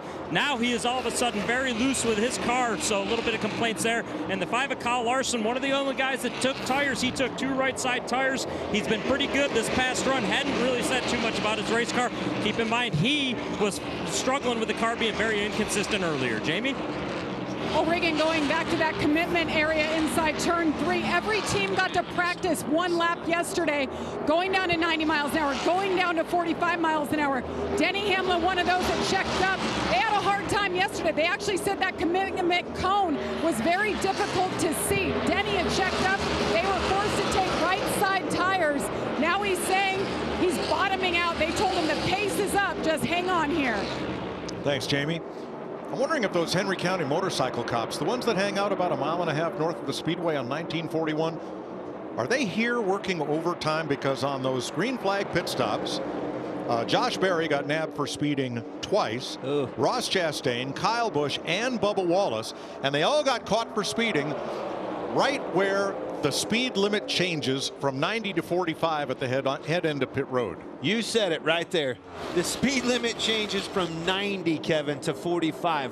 What else changes? There's a lot going on right there. You got to downshift twice in order to get it to the straight pit road speed here. So going from 90 to 45, you're trying to get all that you can by making those downshifts as quick as possible and as late as possible to gain all that speed in the 90 section, but you got to get it slowed down. And 2 different scenarios on your dash. You're so used to having your dash and your lines, right, Kevin? Only 1 pit road speed. Now you have to have, some guys have 2 on their dash, and some guys even change pages. All in that same scenario while you're downshifting and trying to slow this thing down from 90 mile an hour to 45. Yeah, green flag pit stops here are very difficult with everything that you have to navigate. You heard Jamie talk about the pit road cone. There is no cone. It's a square box painted on the ground, and you have to visually be able to have markers to pick all that up. All right, we're listening in on Joey Logano. They said the 2 is trying to save fuel because he's pretty short. We're good to go. We are good to go. Blaney is clear. Larson on the outside line. Blaney. We heard a lot of that last week in Daytona, but I don't think you're going to be able to hold these guys off here. Big gainers on this cycle since the pit stop. Austin Cindric up 8 positions. Daniel Suarez plus 11. Chase Briscoe plus 4. Well, we see this pack has grown, Clint. The lead pack has probably got about 12 cars in that pack. I'm not very good at math, but that's just a visual guess. So it's brought them all back together. If Austin Cindric is saving gas, that's definitely made it better for these guys to pull up on him. Larry Mack? I can absolutely confirm Austin Cindric is saving fuel because he's not wide open in any part around this racetrack right now in that 2 car. Wow, even down the straightaways. Look at that. Well, his teammates are being nice to him then, because it's mixed up behind him, and I'd say that probably won't last as long. You know, when somebody else decides that they want to drive to the front of the pack and lead. That somebody else is going to be Todd Gilliland. You see him on that bottom. Here he comes. He's not a teammate. I'm not following. I want to win. Very close quarters there. Crossover move again by Chase Briscoe back in the game. Saw a lot of him early on in this race, putting his 14 car back in the show. And once again, the Team Penske cars controlling the pace of the race, which with 3 of them out, 3 together, you can do. Well, we hear Chase Briscoe and the Mahindra Tractor's onboard camera right there. He didn't lift, and he's just in the wrong line right now with those guys getting the draft off of each other.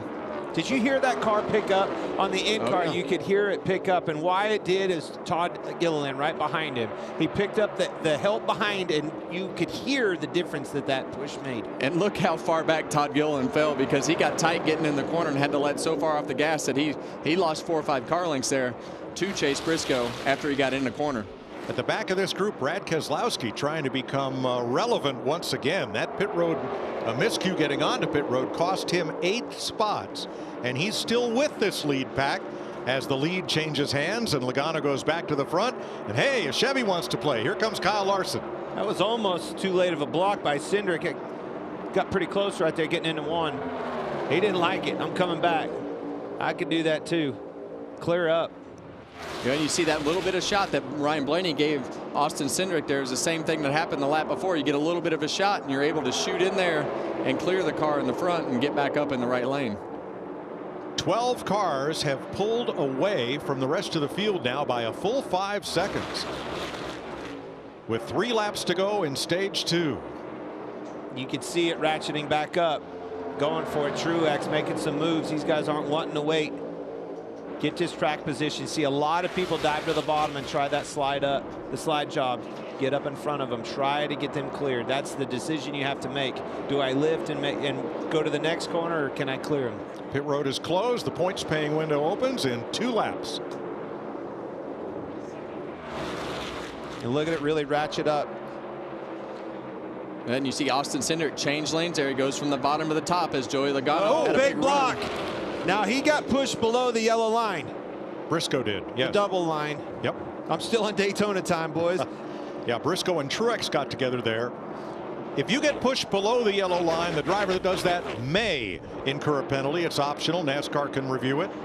If you drive below the double line to improve your position, you will get a penalty. He certainly got rammed. Oh! Reckon. No, Logano. Buscher, Hamlin pile up on the last lap of stage 2. Yeah, and that was just a late block from what I saw right there. Austin Cindric will win the stage. How many times today have we said, didn't see that coming? Did not see that one coming. No. Kevin, I think you nailed it. Yes. Yeah, and you see Joey Logano stuck on the rub blocks right there. You see the wheels spinning, so they're going to have to get the tow truck to bring him to pit road, and he's going to lose a couple laps doing that. He was on the bottom. He was on the bottom of Buscher. All right, we'll come back and review. Cindric has won the stage from Kyle Larson. There you see them out in front as Buscher got into the wall, and then Logano swept up and boom.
Stage 2 ends in chaos as you watch from our aerial coverage provided by Goodyear.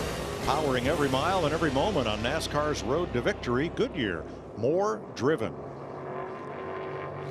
Joey Logano said on the in-car radio, it just kept plowing up the racetrack.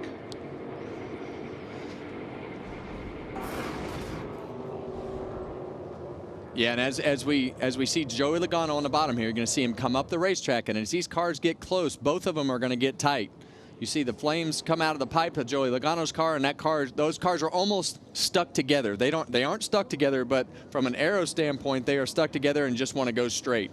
Well, the air off the 22 changing direction there is why the 17 got tight, right? He goes up. It was pretty obvious to me that he was trying to fill that gap, slow the block, slow the run by Buescher. And as soon as he moved, not only did he get tight, Buescher did as well. Yeah, and you see him sliding down the back straightaway here. The 11 car of Denny Hamlin had a lot of contact, but you're going to see Joey Logano come up, and when he gets behind this 12 car right here, that's when the thing takes off. You can hear him lift before the contact. And that's what we've been talking about all day, is when these cars get behind one another, they just lose all that front downforce and the front tires take off. And as soon as he got up the racetrack like he wanted to, he got behind that 12 car, and watch this thing. He's going to have the wheel cranked to the left and just straight. Hands never even checked up. It was just turn left, and the aero just got so bad right there on the front of his car that it just wouldn't turn. Denny Hamlin.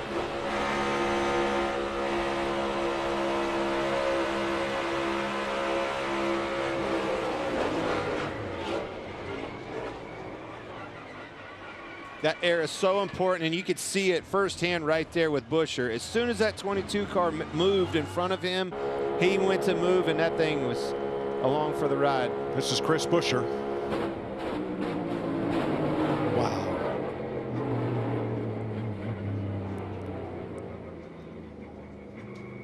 And from on board, the BuildSubmarines.com cam.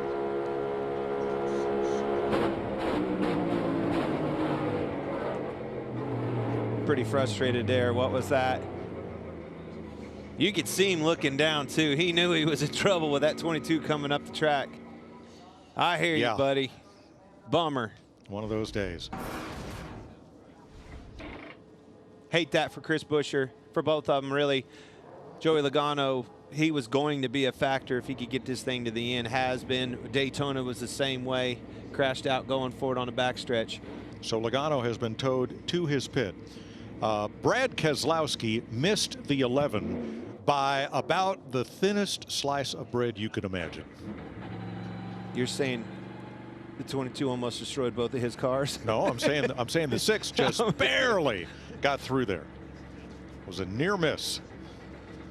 Well, next Sunday on Fox, the NASCAR Cup Series heads for Las Vegas. Catch America's best drivers in an all-out battle for the checkered flag, beginning with the pre-race at 3 Eastern and the engines fire at 3:30, only on Fox. Going to be another good one out there.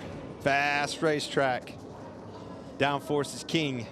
Well, I can tell you what, Clint, this race today has turned into a survival race, and even if you don't have a good car, you can get a good finish out of this, and that's just by keeping yourself running and doing the things that it takes to not make mistakes and keep yourself on the lead lap. I look down at Chase Elliott, he's wrecked. Harrison Burton, his car has been okay, not great all day, but when you start looking at 13th, 14th, 15th place, Gibbs, Gralla, Haley, Carson Hocevar, I mean, all those guys are going to get a decent finish probably because of the fact that so many cars have wrecked today. Stage 2 went caution-free right to the backstretch of the final lap. Austin Cindric picks up his 3rd career stage win and his 2nd here at Atlanta. Man, they're crawling around there now under caution. Long pit road. At 90-mile-an-hour green flag stop. Sure paints a different picture. Michael McDowell got the free pass on the stage-ending caution. So here are the lead lap cars coming to pit road. Jamie. 99 of Daniel Suarez finished 2nd here in the fall, having a nice run here. He said he's a little bit tight, though, hard to make some of the runs he wants to make. They're going to wait a little longer on fuel. The 12 of Ryan Blaney just wants the turn to be a little bit better so he can get on the throttle in turn 3. Feels like he's losing a little time there. Regan? The 5 of Kyle Larson still struggling with the nose of the car turning, has to find clean air when he can. Doesn't really need an adjustment for it right now. And the 2 of Austin Cindric, he's good, best that he's been all day right now. The car is stable, it's doing what he wants, maybe just a little bit loose with the back in traffic. Todd Gilliland out first, picks up 5 positions, as does Brad Keselowski. Great stop by Keselowski. I think that's that fuel scenario. Who had to wait on fuel and who didn't? Speaking of wait, long wait on the 5 car. 3-car pileup at the end of stage 2 takes out Joey Logano and involves Chris Buescher and Denny Hamlin.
Back here in the race day studios, Shannon and Jamie getting ready for the start of stage 3. 28 lead changes so far in this wild race in Atlanta. Maybe a little crazier for Joey Logano, who started, or qualified, I should say, on the front row. Had to drop to the back of the field because of that glove in qualifying. And Jamie, coming down pit road for that pass-through might have been the best thing for him. Oh, it couldn't have worked out any better if you were a Joey Logano fan. As he's coming down pit road, you see we have this massive 16-car pileup, the biggest wreck ever at Atlanta. Shannon collected a lot of great cars, guys that are still damaged. Just outside the top 10, 12 for stage 1 end. Of course, Joey Logano, one of the fastest cars on the track. He was able to take the lead on lap 99. Remember, started in the back. Yeah, and Paul Wolf made a great decision, stayed out at the end of that stage, was able to get the lead late on, but his day was over. As you see, he and Chris Buescher get together. It seems like Joey Logano, no chance of winning now, Shannon. We talked about happy and heartbroken at the beginning of the race. He was both today. He really was. Heartbroken right now for Joey Logano. Had one of the fastest cars. Still on pit road working on that race car. Mike, we'll throw it back to you for stage 3. Stage 3. Thanks, Shannon. How about we take a look at today's Credit One Bank ones to watch? Clint, who you got to try on? This number 6 car. It's been 99 races since Brad Keselowski has put that baby in victory lane. I like a King's Hawaiian roll. Who doesn't? I think you're going to see that baby in victory lane. I like Todd Gilliland. He's been up front the whole race. He ran up front at Daytona, and I think it might be a day that he contends for his first win. You going to put some peanuts on that roll? Maybe. And you know where you're going to get him? You're going to go to Hooters because that's Chase Elliott. Man. Let's just fill this up. Chase Elliott didn't qualify well. They changed an engine sensor, so he had to start in the back. He got involved in the wreck at lap 6. Then working on it, getting back to the front. Now he's in the top 3. Can George's favorite son pull this off? Don't you know Chris Myers does all the jokes around here? Darn. Hey, hats off to those guys. That car is beat up pretty bad, and they've been working hard on that thing. They've been under the hood, Kevin. They've patched the left front up. A lot has happened for that car to be running as well as. A lot is an understatement. Yeah. We have torn up a lot of race cars. We've had a lot of things go wrong. We've had speeding penalties. We've had chaos. So just keeping it clean today might be the recipe for a win. And we've got nearly 100 laps to go. Let's check with Regan. Well, Mike, a little bit more chaos down here on pit road. The 5 car of Kyle Larson had to come back in for a second pit stop. On the initial stop when they came in to try and change 4 tires, they could not get the left rear tire off. They finally decided to send him, went back around, came back in just a moment ago. They were able to get that left rear tire off finally, but you see there, the nut was almost welded onto it. They couldn't get it off and had to restop again. So the cars involved in the accident all pitted early, as you would do before pit road is open to get more work done. Penalties there. Michael McDowell pitting outside the box. There's just, I don't even know what's in the air today. We don't have the sun's still out. This is the biggest difference. We've seen this racing. They really started to get spread out on those longer runs, and all of a sudden, halfway through that last run, you look over your shoulder like, what's going on here? They're all grouped back up. They were lifting and things like that. But the cloud cover, this track cooling off, gaining grip is enabling these guys to put on an even bigger show. So Todd Gilliland is your leader. We listened in on his radio. Track position's important to me here. You know what I mean? We're in a game of fuel right here. We got to pick our poison, but track position, clean air, we control the race. We'll see how this shakes out right here. Ryan Bergeni, the crew chief. Britt Anderson, the spotter. For Todd Gilliland. Yeah, and we see Denny Hamlin right there. He's going to line up P3. He was in the wreck, Kevin. We saw him in the wreck, and I think that shows you how durable these cars are. I mean, we saw the hood pop up and everything that's happening, but look at Chase Elliott's car. I mean, that thing has Bear Bond all over it.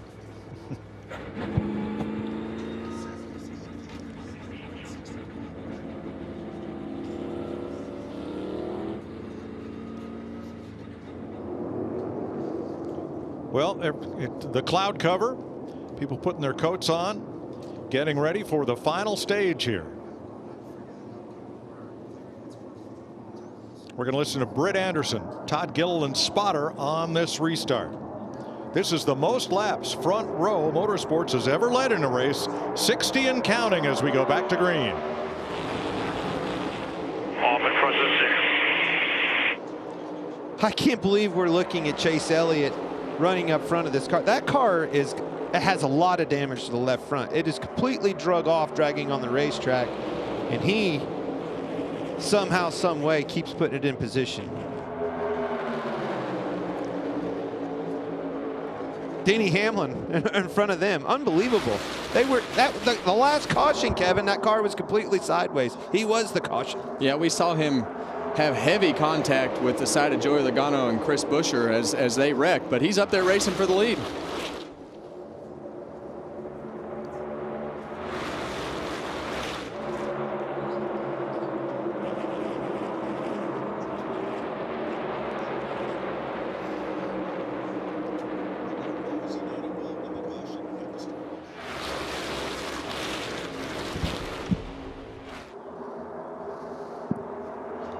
Well, we see Todd Gilliland leading the race here, and the energy in this pack, Clint, is going to be different compared to what it was before we went to the stage break there, because of the fact that we have all the cars back together. So that the way that those guys raced at the end of that stage is going to happen a little bit quicker now that we have all that energy back with more cars. I think the grip level moving up in this racetrack is going to enable them to do more with their race cars. You're going to see tighter racing, which means you're going to see blocks, and then you're going to see them stacking up again.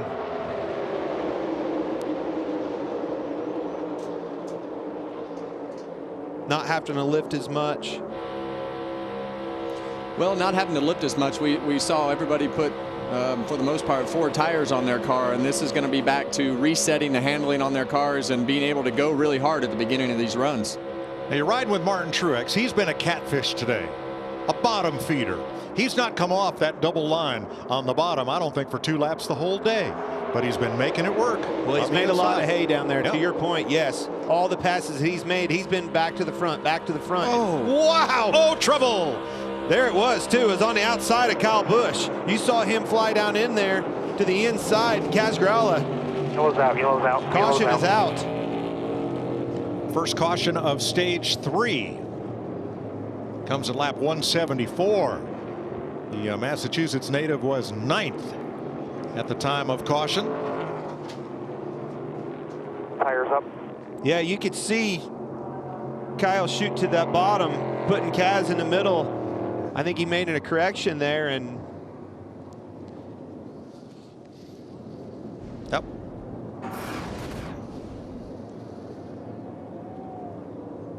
You can see him at the top of your screen. Kyle gets in on the bottom, actually doors him a little bit up into the outside. I think that's Suarez, and around it went. Well, guess who's the beneficiary of all that? One Kyle Busch gets the free pass back on the lead lap. Well, that explains why he was being so aggressive. He needed to put himself in a position to get the lucky dog. So you're saying he needed a caution, and well, I don't think he was trying to cause the caution. I think he was just trying to stay in front of the guys behind him. So it just got tight there. I mean, in space-wise, he didn't get in a bad spot. Yeah, it just put Kaz in a bad spot, and Kyle was trying to do everything he can do to keep going forward. And I honestly think Kaz gave him room, which it put him in a bad spot. He was clear down at that moment. They gave him room trying to help, and ended up hurting himself. That was the nose of Ryan Preece just getting by. We've had a lot of near misses today. Yeah, you see the nose of Kaz Grala is just underneath the 9 car there. So he couldn't really, he knew he couldn't go up. So he did the right thing, not going up the racetrack and spinning Chase Elliott out. But Kyle Busch didn't know that he couldn't go up the racetrack, and kind of wound up in a pretty tight spot there. Man, I told on myself. Ladies and gentlemen at home, I do have another screen. I saw that replay ahead of time, and man, I started calling the shot for it before everybody at home could see it, Mike. Got to do better, boys.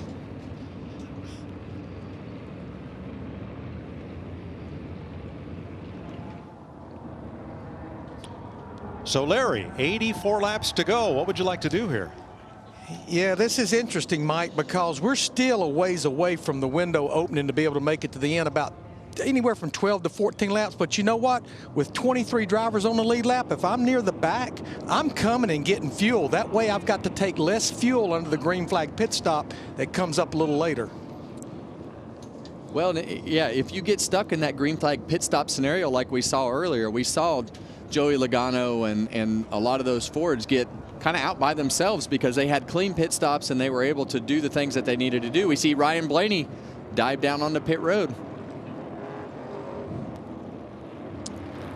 Blaney, Cindric, and others coming this time. You like that strategy? I think at this particular point I do, because of the fact that it keeps the car full of fuel, and you're just trying to time it so that you have a quicker stop at the end of this race. So if it goes green, you want to have the quickest stop possible in order to lose as little time as possible to get back up on the racetrack.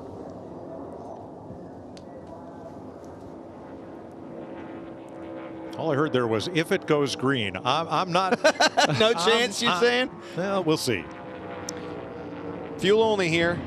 This is why you save when you can. The more you save, the quicker your pit stop. Gain a lot of ground right here in the pits, free of charge, if you did a good job saving. I think they're working the left side of Chris Buescher's car, trying to get things all straightened out there. Right side tires for Austin Dillon, 4 tires for John Hunter Nemechek and Ryan Preece. Just shows you how tough these cars are, Kevin. That's 2 race cars that were involved in a pretty significant impact off of 2 in that last caution, and both of them are still running.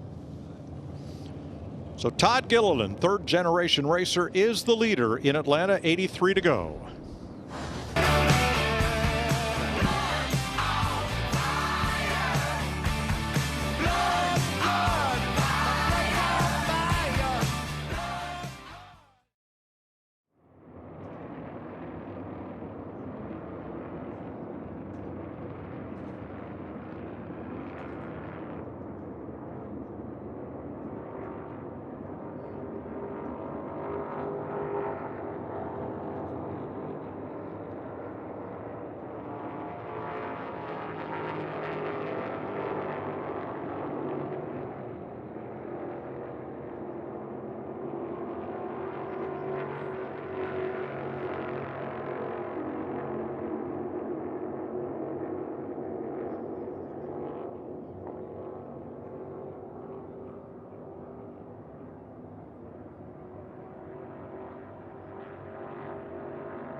NASCAR on Fox is sponsored by Credit One Bank.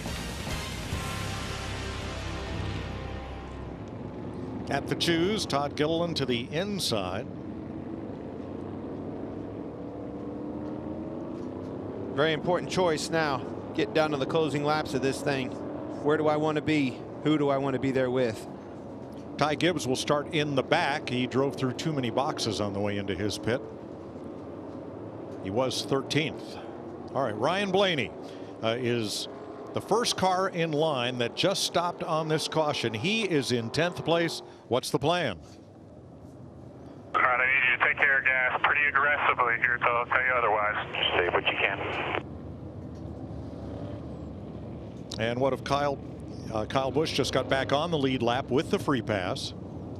So a lot of these drivers at the tail end of the lead lap. Larry, do they have a chance to make it without stopping again? Austin Hill last night in the Xfinity Series race made a believer out of me. I'm not going to rule it out. Absolutely not. Totally agree. And what of a job. Like his teammate, everybody ran out of gas except for him. Not only did he save enough to get to the checkered flag, had a huge burnout, did a good job saving. Well, and this comes down to the driver. You're going to hear, or you probably heard Kyle Busch's car shut off, and they'll shut the car off, coast with the clutch in, let it pop back out of gear, turn the car back on. And the other thing that they're going to do is they're going to come and try to go half throttle, 60% throttle, in order to put themselves in a position to hear the crew chief say, all right, you're good to go. This is where experience is going to start paying off. 80 laps to go. Gilliland, Hamlin take him back to green. Keeping the track position, knowing when to save and when not to. That's where experience really pays off. Well, and just like last week, if you're in a position to where you know you can't make it, you want to run this pace as hard as you can run it. You want to push the thing as fast as it'll go at the front of the field so that the guys at the back either get detached from that draft and things start to spread out. Or have to pit themselves. That's right. Todd Gilliland, cannot say enough about him. Awesome job. They brought both of those cars are extremely fast. Looks really good out front. Todd Gilliland. Not only has he set a career high for leading laps, he's led the most laps today of anyone. Led the most laps.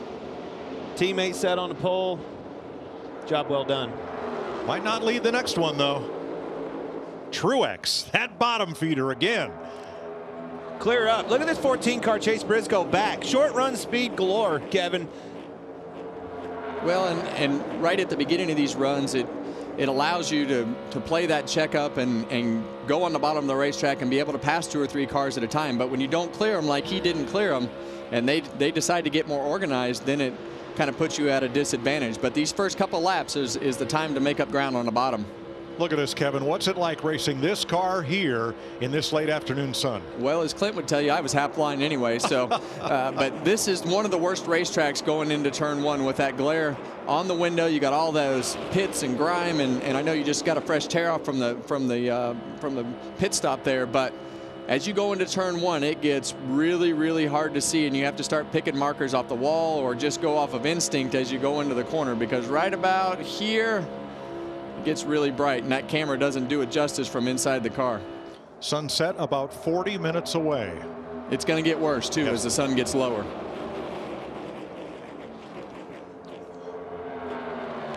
Martin Truex now caught on the top side as Gilliland comes back for the lead. Good job. Back up. Clear up. Good job, Todd Gilliland. Here comes Keselowski back, too. He just keeps hanging around, Clint. Sure does. That 5 car had trouble in the pit area with a lug nut. Couldn't get the left rear off. Got that fixed, remedied, and it's right back to the front. Kyle Larson.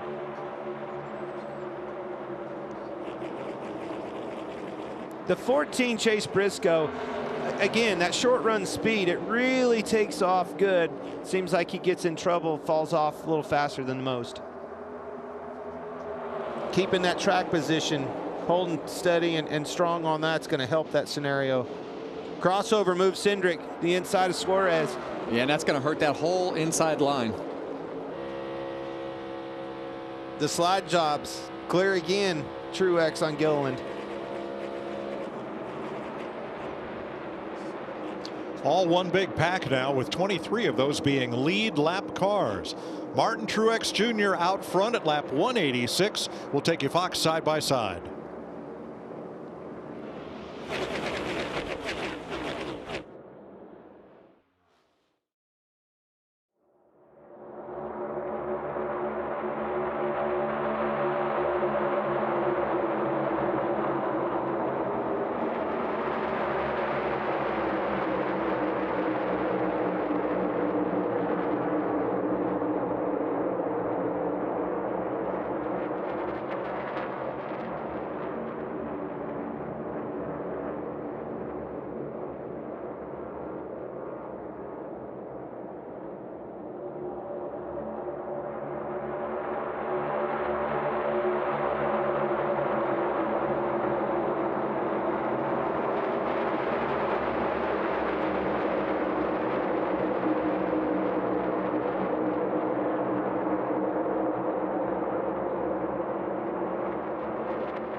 .68 laps to go. Todd Gilliland will not be denied.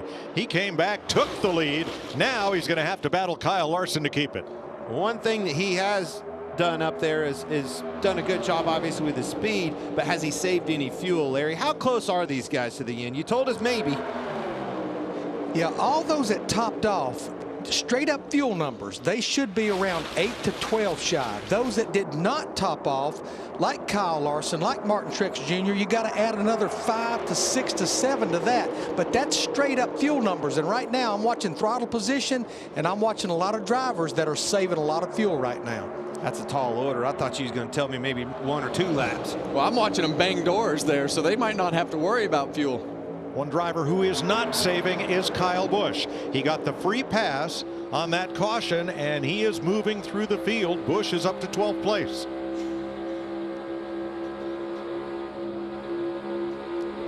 Well, they pitted earlier for what they thought was an ill-handling car, and it didn't really get better. They just got buried deeper in the field, so they've got themselves back to the front. Jamie, what do you have on the 11? Yeah, what a day for Denny Hamlin. Remember, he spun all by himself on lap 53, came back from that. The end of stage 2, he was involved in that incident with Joey Logano. The car is so good, though, coming into this race. Chris Gabehart told me they learned some things balance-wise with this brand-new race car at Daytona. They brought it here and implemented it. Don't count out the 11 yet, Regan. Well, Jamie, the guys just mentioned Kyle Busch and him working his way back through the field. Keep an eye on him. When he gets a little bit further up, he will go into fuel-saving mode at some point there. Crew Chief Randall Burnett told him, get me as many spots as you can, get with the main pack, and then we will start trying to save at that point on. Well, he is there, Regan. He's tacked on to the lead group, and those positions just keep changing at will.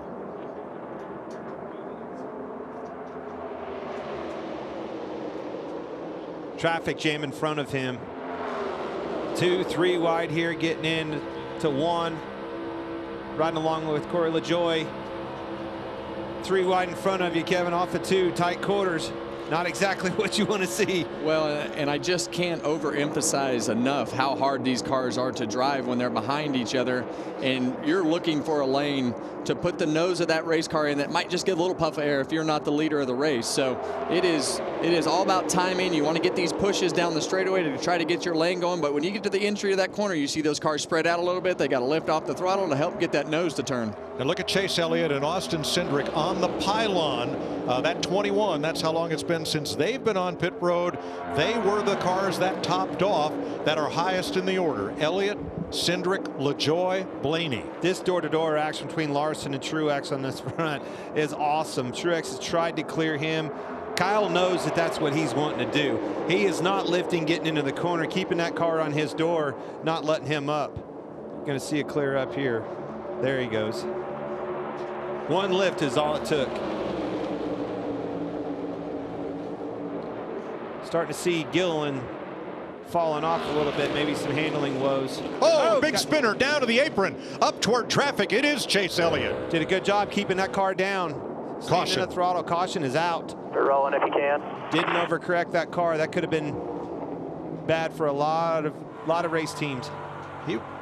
He was in 8th place, and he may have been tagged. There may have been contact from Ross Chastain. Well, now you see the left front really been up on Chase Elliott's car.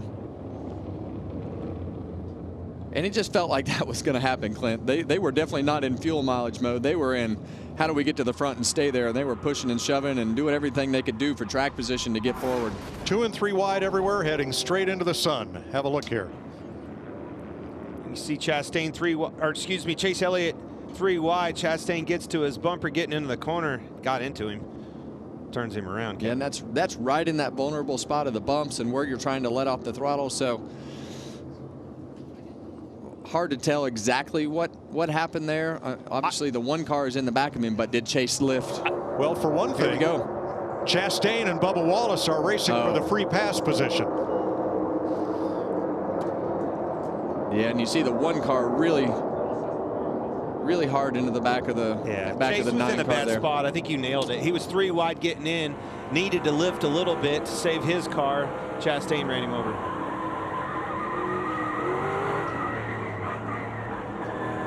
All right, Larry, what do we do now? Do we pit or do we stay out and go for it?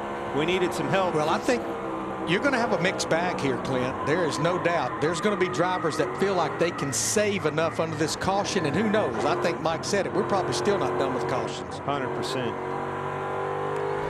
That was a great save by Ty Gibbs. You saw him and heard him, everything he did with the throttle, and you saw everything that he did with the steering wheel right there, but he gassed it up to keep it down off the racetrack. He started to unwind the wheel so it didn't snap back to the right and overcorrect. So that was a great save. Bubba Wallace gets the free pass. 37 cars started this race. Here are the cars that have not crashed today. Yes, not. Key word. Not every day you have an option of, it's easier to just explain who hasn't been in a wreck. Well, that is definitely a unique list, and that pretty much tells the story of the day and how this race has gone. Hear the engine off on Kyle Busch, saving fuel. There are guys that do this on the highway. They call them hypermilers, and they coast downhill. They take the car out of gear. They shut the engine off, and you know, you're looking at me like I have 3 heads. I don't think. But it is a thing. You can and you can tell when you get right up behind somebody who does that. I can't say I've never done it, but not often. All you old guys are always worried about fuel mileage. My dad's the same way. That thing gets terrible fuel mileage. You idiot! What are you doing driving that thing? Well, there you go. I hope he's not listening, because that's what you just explained is what he'll be trying tomorrow morning. Okay. Martin Truex. Last top 5 for Truex was Michigan last August. And on the drafting tracks, which now include Daytona, Talladega, and Atlanta, goose egg. So far. Got a good car. He's got it where it needs to be. All right, pit road will be open.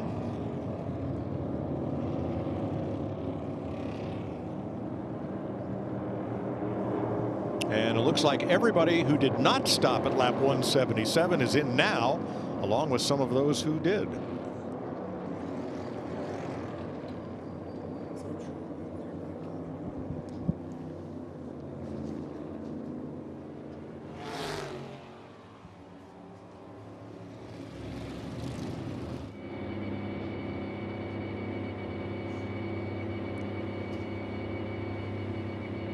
Brad Keselowski, Chase Briscoe were running third and fourth. Micah McDowell, however, stayed out. Jamie. A lot of crew chiefs telling their drivers we're right in our fuel window. Saw some tires on the wall for Denny Hamlin, but it sounds like it's going to be fuel only, about 3.5 seconds for the 6. You see it there. The 19 said his car is better this run. 3 seconds of fuel, Regan.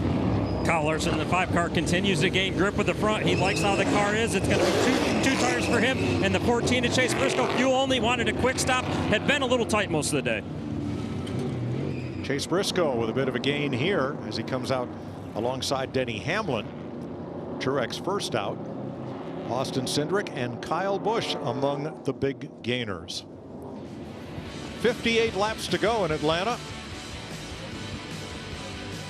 And we'll take you Fox side by side.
Go up high. Back up, keep coming. Back up.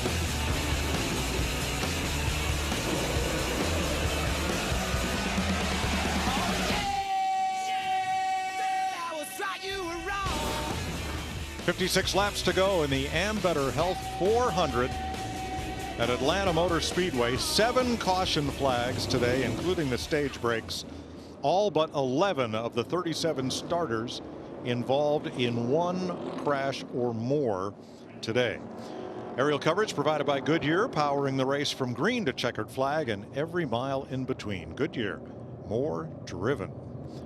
Well, we have 27 cars on the lead lap to settle this.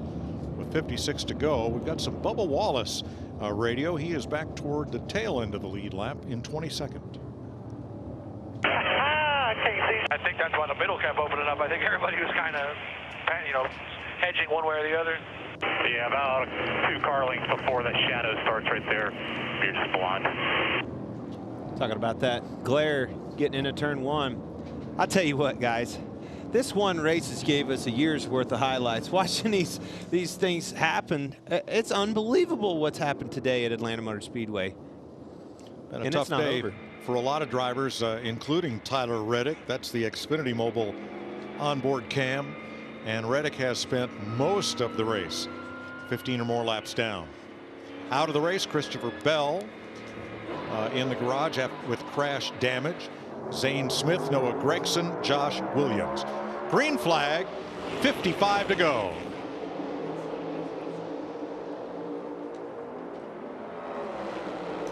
Michael McDowell did not stop on that caution, the only driver that did not.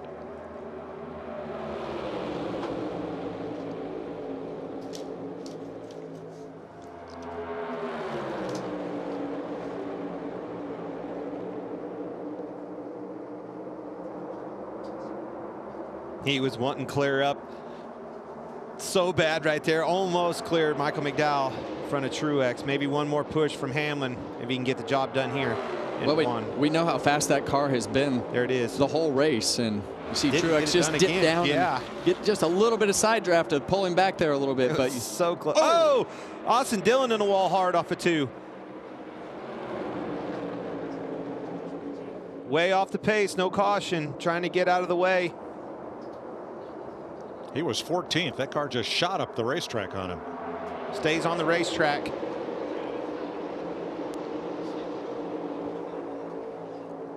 Kind of lost in the shuffle is Todd Gilliland. He came out 9th from pit road, and with McDowell not stopping, puts Gilliland back in 10th after leading more laps than anyone today. 4 Fords, 2 Toyotas battling in the top half dozen here. McDowell finally got clear of Truex, got up to that outside line. I think that's the preferred line where he wants to be. Definitely. Those old tires. Definitely the preferred line as you go through the middle of the corner, as he goes back to the bottom just to prove us wrong there. He can do whatever he wants, but I think you could get away with that in 1 and 2. Yeah. Here's Michael McDowell's radio. And you're going to manage, just go race hard. It's going to be really close on fuel here, so I'll just keep you abreast as we go here. But had to make this call to get back up front. Well, and that's purely a track position thing, and they thought that they were pretty close on fuel if they did that. And we see Austin Cindric get the 11 car loose and wiggle him up the racetrack, put him 3 wide, and here comes Kyle Busch 3 wide on the bottom to follow him. 2 rows of 3 wide. Truex got it back on the outside of McDowell for the lead. What a stack up here. You'd think there were 2 to go, not 50 to go. Denny. He got really tight. Yes, he did. Had to move up the racetrack. Brad Keselowski gave him a room. Let's try 4 wide. 4 wide. Yes. For the lead, getting into 1. Look out. Cindric, clear. Woohoo! Still 4 wide. Kyle Busch on the bottom coming with him. What a move. What a move by Kyle Busch. Still 4 wide. And I tell you what, folks, that is the craziest position that you can possibly be in, and these guys are not lifting. 4 wide around these corners at Atlanta Motor Speedway is not something that's easy to do. You see Martin Truex get loose. Not a good lap for Martin Truex. To the lead, all the way back in the pack. He got muscled up from both sides. And when those cars are all side by side, all these cars that are behind them, it just gets harder and harder to find a spot that you can even make the corner because of all the air that it's taken off. Here comes Kyle Busch. And Todd Gilliland from 10th to 3rd.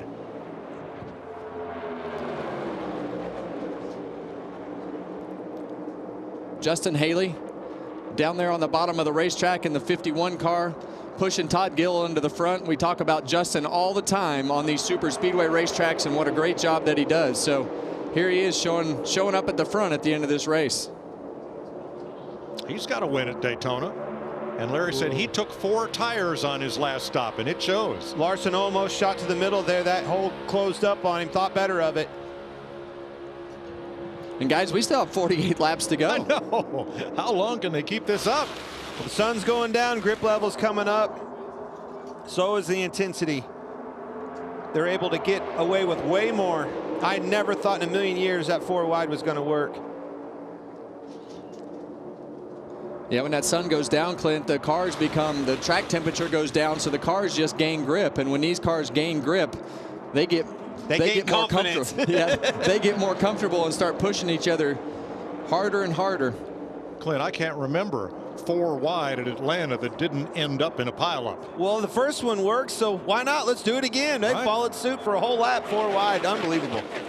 Awesome. The vision of Marcus Smith changed this racetrack, a racetrack that every racer loved at Atlanta Motor Speedway. Nobody wanted to repave this thing. He repaved it for the fans, thought he could put on a better show. The vision has worked, and I'm a fan of it. I love the move. It enabled us to have kind of a hybrid, so to speak, of a super speedway, mile-and-a-half situation, and boy, does it put on a show.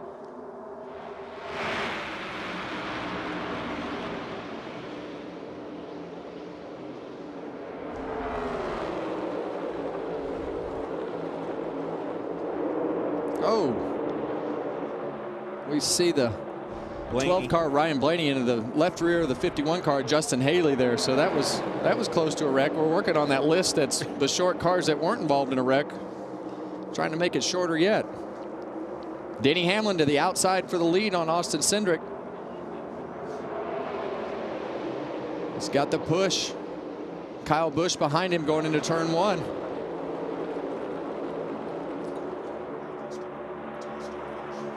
Three wide right behind this group. There is no let up here.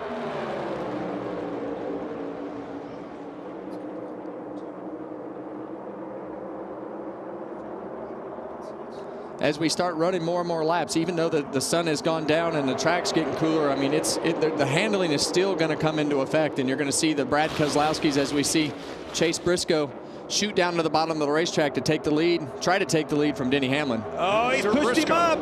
Not clear. Woo, that was a close one. Not clear and not the leader. Not now.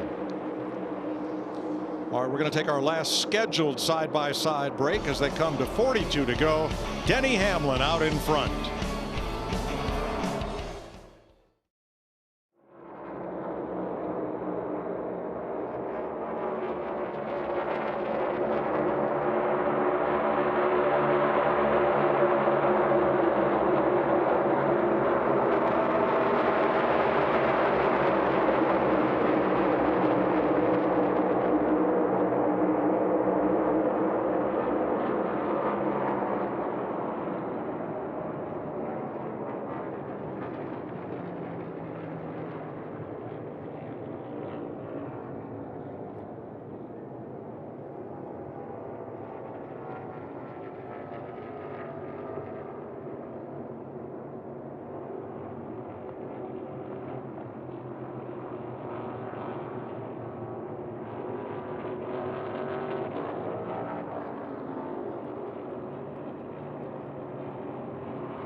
As the sun sinks slowly in the west, so does our list of cars that have not been involved in an accident. 8th caution flag. You saw it all on our side-by-side coverage. Lap 220, the 5, 6, and 7. Larson, Keselowski, and Corey LaJoie. Here are the cars that have not been in a crash today. This has just been a wild race, and it's just it's everything that we talked about. So let's take a look and see what happened here at the last caution. You're going to see the 6 right there of Brad Keselowski. He's going to go in the corner here, and he's going to get loose, and the 5 and 7 just had nowhere to go and couldn't check up fast enough and wound up just getting involved as well. See him go in right there, go up the racetrack, get a little bit loose. The car gets away. 7 and 5 pile in. 5, 6, and 7. And that's how close these cars to being on the edge are. You see Brad just wiggle a little bit, but every single corner is just like that for these drivers. You are making small corrections with the wheels lap after lap, and with all these cars and all this energy, you're doing everything that you can do. As we take a look from the back bumper of Brad Keselowski, you see him wiggle, start to slide. 5 and 7. You hear him. I mean, he was still in the throttle. Watch this. Yep, all good in your tracks. Watch you don't touch it. All right, hold the brake. Straight, Brad, keep coming straight. Caution's out. Get it rolling straight here. Yeah, you get it going straight. Don't hit again. All right, hold the brake. Brad spotter TJ Majors on the radio there. Here's Corey LaJoie's view.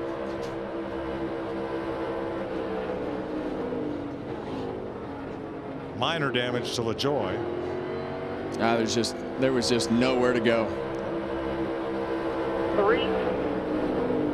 Stop. Watch it.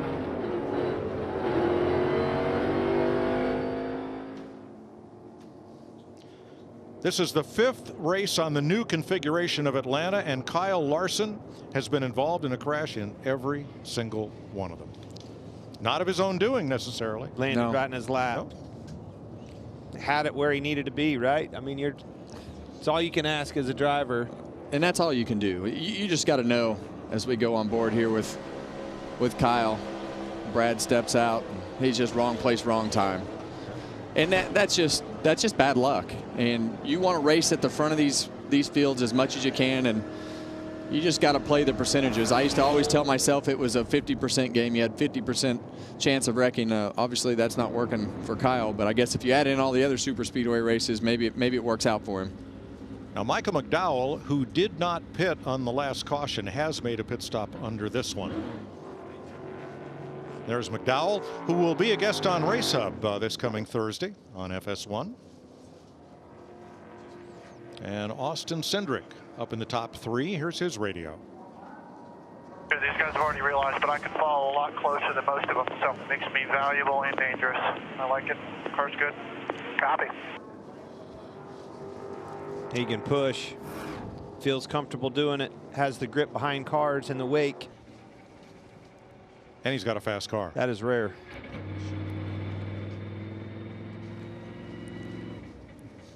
Eight caution flags today, including the 2 for the stage ends.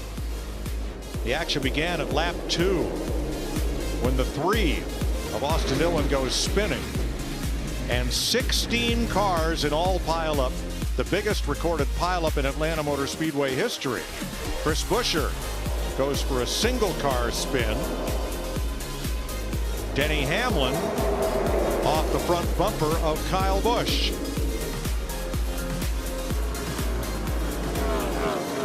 Then this coming to pit road. Michael McDowell locks it up, collects Daytona 500 winner William Byron. Chris Buescher, Joey Logano, Denny Hamlin. Ross Chastain into Chase Elliott.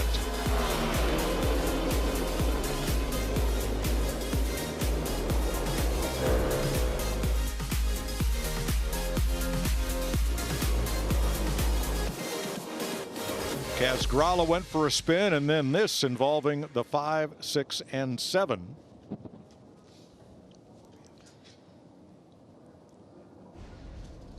And that was the scoring loop that set the leader for Denny Hamlin to get the lead right there. So you see how close it is, but now he's got control. So he gets to make his choice of lane. You see Kyle Busch following him.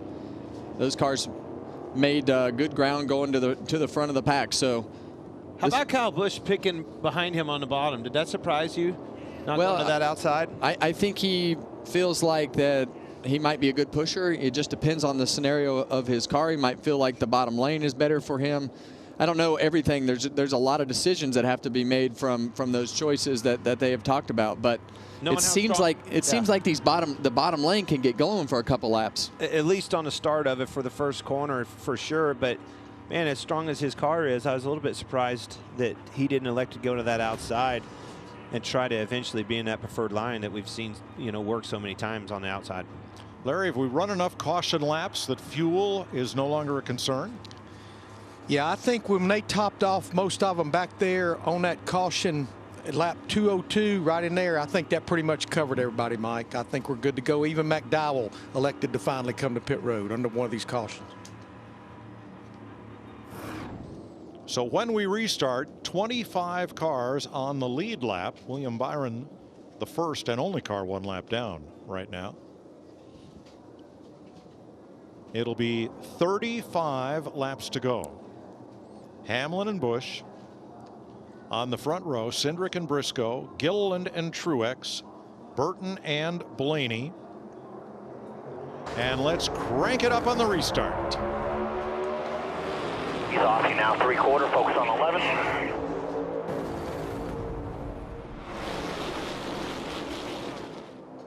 Still full top, door, quarter. Bumper top clear, half off. They're still locked together in top lane, 1 back, 2 by 2. 2 back, 3 wide now. 1.5, 3 wide, 2 and 14 close to your top lane. They're just now coming detached. 1 back now, 2 by 2. 12 close to you off the bottom lane with no help. The help's in the top lane right now. Still 2 to you. They're 3 wide, 1.5 off here, corner entry.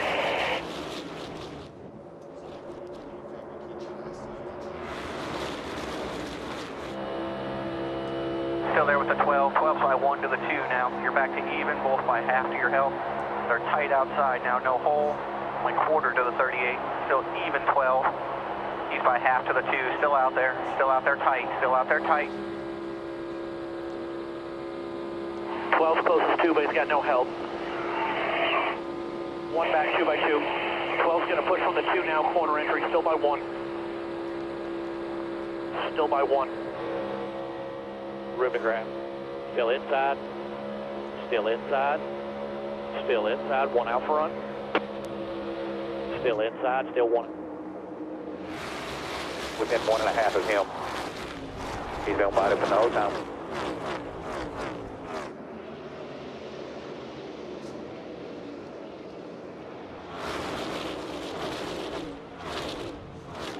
Well, Clint, we saw exactly why Kyle Busch picked third. He shoved Denny Hamlin to the lead, and these guys behind him have just gone crazy racing side by side. But now they've kind of settled out, and here comes Ryan Blaney. Gilliland way loose off of 2. Probably a push, loose, snap loose scenario. And now you're going to have to deal with pushes that you haven't dealt with all day, because guys are going to start hitting you harder. They're going to be more aggressive than they've been all day, trying to get their car and your car, whatever the positioning is, towards the front. So this is going to get more and more aggressive as we get towards the end of this race. They're not only going to hit you, they're not going to lift when they get off. They're going to ram you at this point. No more letting the guy in. Blaney and Gilliland in the 38. His grandfather Butch was the NASCAR West champion, Winston West champ in 1997. Today is Butch Gilliland's 66th birthday. Well, I've raced against David and Butch Gilliland, so I've raced against Todd Gilliland as well. So I've raced against 3 generations of the Gilliland family. So go ahead, Clint. Yeah, you just hand me softballs. Here we go. Hey, look at this. Stalled out. Busch got stalled out on the inside of Hamlin, and here comes Blaney with a huge run on the outside. Can he clear him for the lead? Off the bumper of his teammate Cindric. These Fords, boys, very strong. That Gilliland car whether he's in the front or pushing is a factor, has been all day long. Here he's going to do the crossover, get down to help Kyle Busch. Does he go by him? Does he use the momentum, or does he push him? Pushes him back to the lead.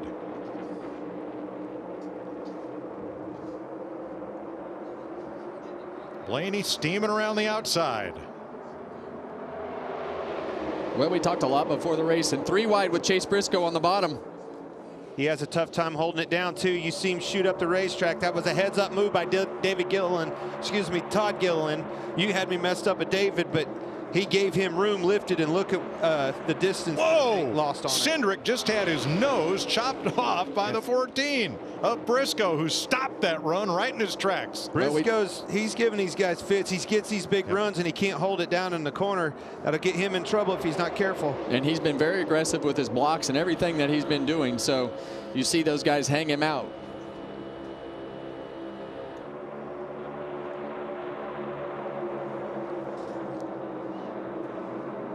We see Ryan Blaney on the outside. We see Austin Cindric behind him, his teammate. We heard Austin Cindric tell his crew that he is dangerous because of the fact that he can push and he has a fast enough car to go by you. So he feels like he can be on offense at all times in the 2 car.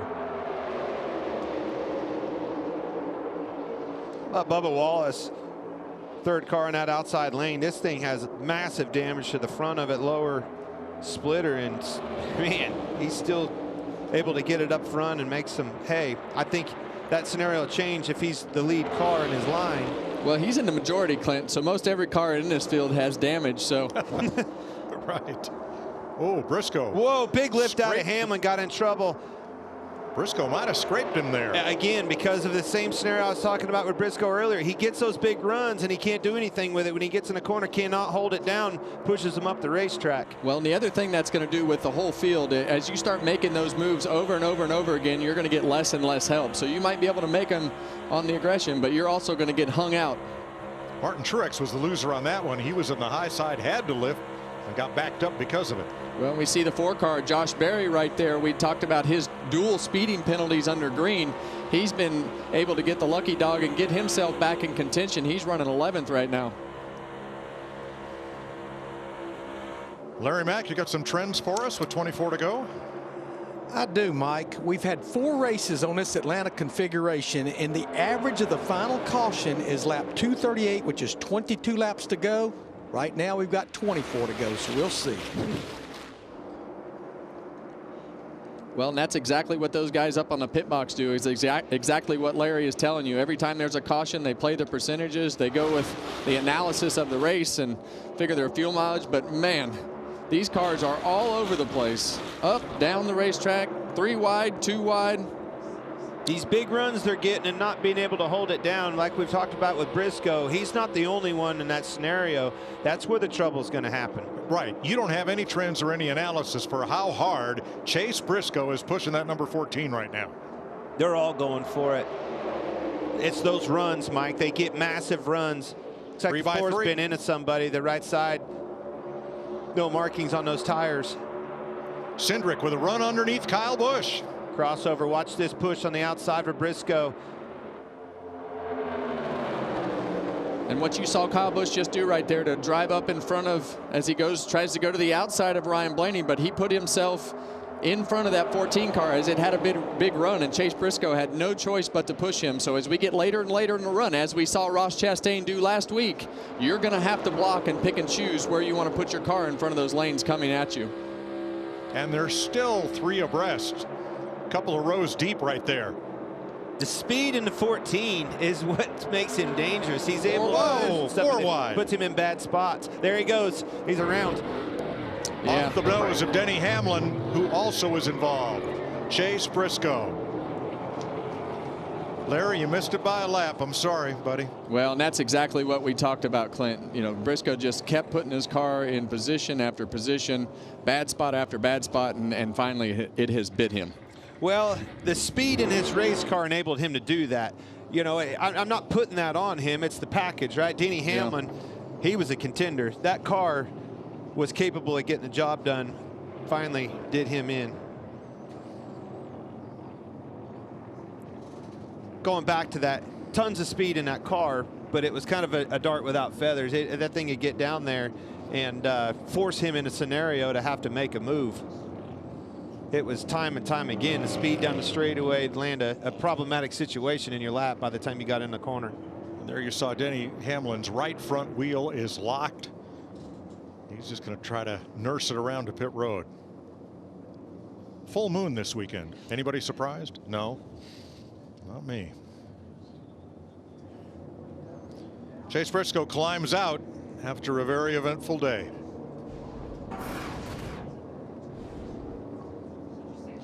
Well, you see Chase Briscoe right here.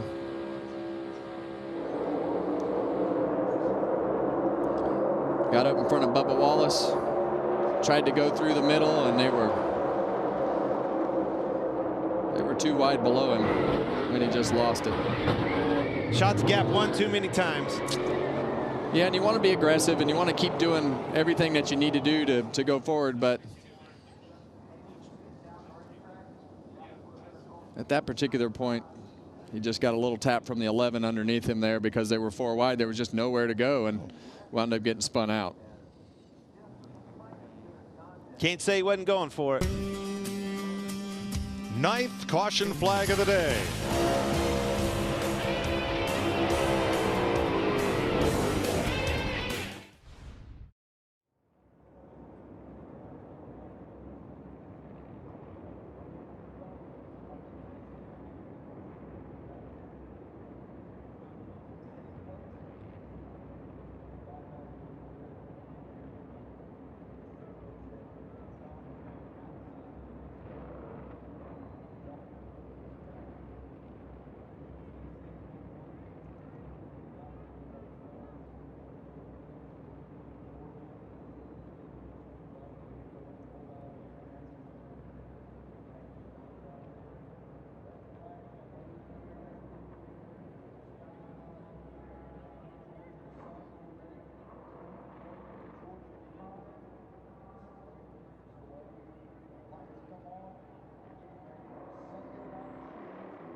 Chase Briscoe's race comes to an end right there. From Martin Truex.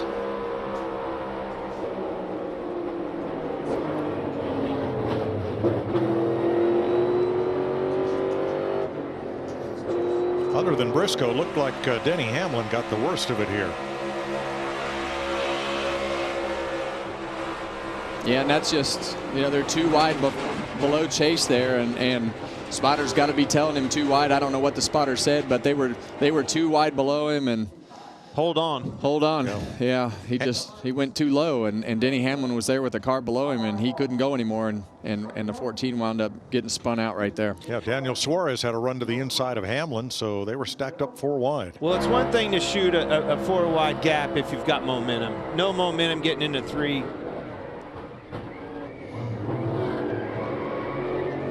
Yeah, and you see him let go of the steering wheel with this rag and pinion steering on the front of these cars. It just whips the wheel back and forth. So a lot of guys choose to just let go of the wheel and not get their wrist hurt.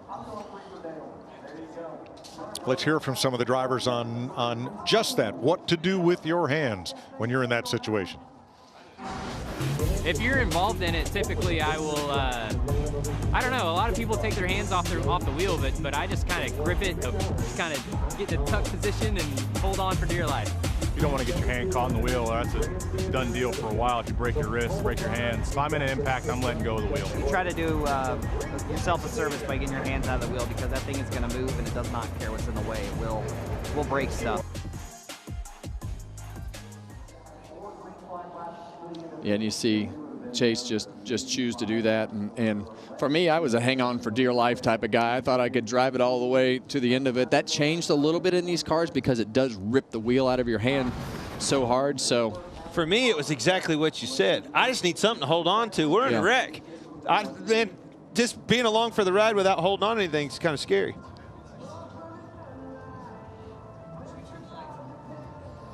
How about we dial up Kyle Busch and see what he's thinking sitting here in 4th place under the red flag? How about you, Kyle Busch? Boy and the boys, you got a minute? Well, yeah, actually. Well, good. Holding pretty wheel out there, Cowboy. So far, so good. Yeah, it's been a little up and down. We've had a fast car, that's for sure. So all the guys at RCR and ECR should be proud of what we got going right here with our stuff. Made a mistake on pit road there. It sped, got us behind, but we've recovered nicely. So all in all, Cheddar's Camaro looks best out front, but the rest of these guys have a problem letting me lead laps. So we'll see if we can lead the last one. Well, talk to me about that a little bit. We've seen a lot of carnage. We've seen a lot of runs. We've seen moves go wrong, blocks, all of the above. What lane do you like to be in, and moreover, what company are you trying to get with? Well, I'm running out of friends. I didn't have any to begin with, but the ones that I kind of had are diminishing. So I don't know. You know, I feel like I just got to maintain or choose my best situation, not necessarily who by any means. So, you know, just trying to play that chess match the best I can and make the right moves and plan and predict. It's so hard with the anomaly of everything happening, and the race changes each time these characters crash and knock some of the players out. Well, you've already brought home one trophy this weekend. Let's do it again today. Good luck out there the rest of the way. You're doing a great job. Yeah, man, thanks. I've had my fair share of brooms. I'm sure the Atlanta Motor Speedway's got another one somewhere. That's the Kyle Busch I'm looking for. The broom referring to a clean sweep of the weekend. He would be 2 for 2. He won the truck race yesterday. William Byron's going to get the free pass under this 9th caution flag of the day. Jamie? Well, defending series champion Ryan Blaney has led 21 laps. He's the current leader right now. Jonathan Hassler is crew chief. Jonathan, do you feel like at this point you guys have enough friends around you, and is the car strong enough to keep it where it is right now? Yeah, I think so. We got the 2 right there. He's been good, you know, working with us, and I think Ryan, regardless of who's back there, has done a good job kind of managing each of the lanes and putting himself in a good position. I think he's one of the best, you know, speedway racers in the garage. So I think we'll be in a good spot. All right, best of luck. Thank you. Regan. Austin Cindric's been up towards the front the good majority of the day today. Brian Wilson, the guy on the radio, helping him to do that. Brian, you got your driver in a great position with a teammate up there. What do you tell him as we get this restart shortly? Yeah, I think our spotter kind of summed it up the best. He said, you know, this is a similar position to what we were in last week, and it really doesn't matter unless we finish it off. So, you know, last week was a great week for us, but unfortunately we got a wrecked race car. So trying to finish this one off, and I think the guys have really done their homework to be able to do that. Thanks, Brian. There is Austin Cindric in 2nd place, awaiting the command to restart engines and come around as they clean up with 19 laps to go. Now, for most of this track's history, since it was built in 1960, they've run 500-mile NASCAR races here. The spring race recently shortened to 400 miles, and yet we are 2 lead changes away from an all-time track record for Atlanta for lead changes. Todd Gilliland's been out front for 58 laps today. Austin Cindric for 32. Kyle Busch for 28. Michael McDowell, the pole sitter, for 27. Same for Joey Logano. Ryan Blaney for 21 and Kyle Larson for 17. Blaney, the leader right now. Who you got on the dial-a-tone here? Well, we're going to try to dial up Martin Truex here. Hey, Martin, Kevin Harvick up in the Fox booth. Tell us about this day, man. It looks like it has been wild from up here. We see carnage everywhere. Where's your head at right now for the end of this thing? Oh, try that next channel. Boyer is in charge of the radio up here. Let's try again. Martin, Kevin Harvick up in the Fox booth. Tell us about your day, man. It has been wild. What's the plan here for these last 19 laps? Yeah, hey buddy, it's been pretty crazy, unbelievable, like just how aggressive everybody's being. But yeah, you know, strategy-wise, just we're good on gas, and we got the tires we're going to end the race on, and just you know, trying to figure out how to be in the right position there. So my car seems like the bottom. Hopefully we can you know, pick up a few spots here, get back right there near the front, and then stay there. Hopefully they wreck behind us, not in front of us. That's the key, I think, from here on out. We've been telling all the fans at home just how hard these cars are to drive. Tell us how it feels from the driver's seat. I know when I drove last year, it was just up on top of the racetrack and sliding around, and very strange getting in the corners with the aero. Is that how it is still? Yeah, you nailed it. It's a bit of a surprise party every corner. So yeah, the thing is, it's just the traffic. There's so much air moving around. You know, it's one lap you're sideways and chatter in the right rear about to crash, spin out, and you know, the next corner, the thing right front takes off for the fence. So it's you got to be real mindful of what situation you're in and try to anticipate that. But as crazy as it is, it's been kind of fun too. So I think my best for Camry is pretty strong, and hopefully we can make it to the end and be at the front here. All right, buddy. Thanks for talking to us. Keep her straight. Yeah, I'll try. 9 caution flags and 1 red flag so far. Sunset about 10 minutes ago here in the greater Atlanta area. Pretty pictures. Not so pretty what's happened down at the racetrack, and wherever the dumpster is, the cheap metal goes. Well, it's going to need more than a dumpster. It's been a mess, but the racing's been great. I'm not sure how we balance that. You've had 7 cars, just 7, that have not been involved in one of the crashes today. It's rare that we have a list that is shorter of the cars not damaged than the ones that are damaged, but it has been a wild race. And I think going into this, we knew it was going to be wild because of the temperature, because of how the cars drive here, the pushing, the shoving. But we didn't even make it to the first corner before we had some carnage. First lap. Well, you heard Martin Truex Jr. right there. He said it, right? He put it on the drivers. It's amazing to him how aggressive all these drivers are. Just saw it with Chase Briscoe. You hate to put it on him, but that probably could have been avoided. It was coming. I saw it for 10 laps. He was trying, and he finally got it done.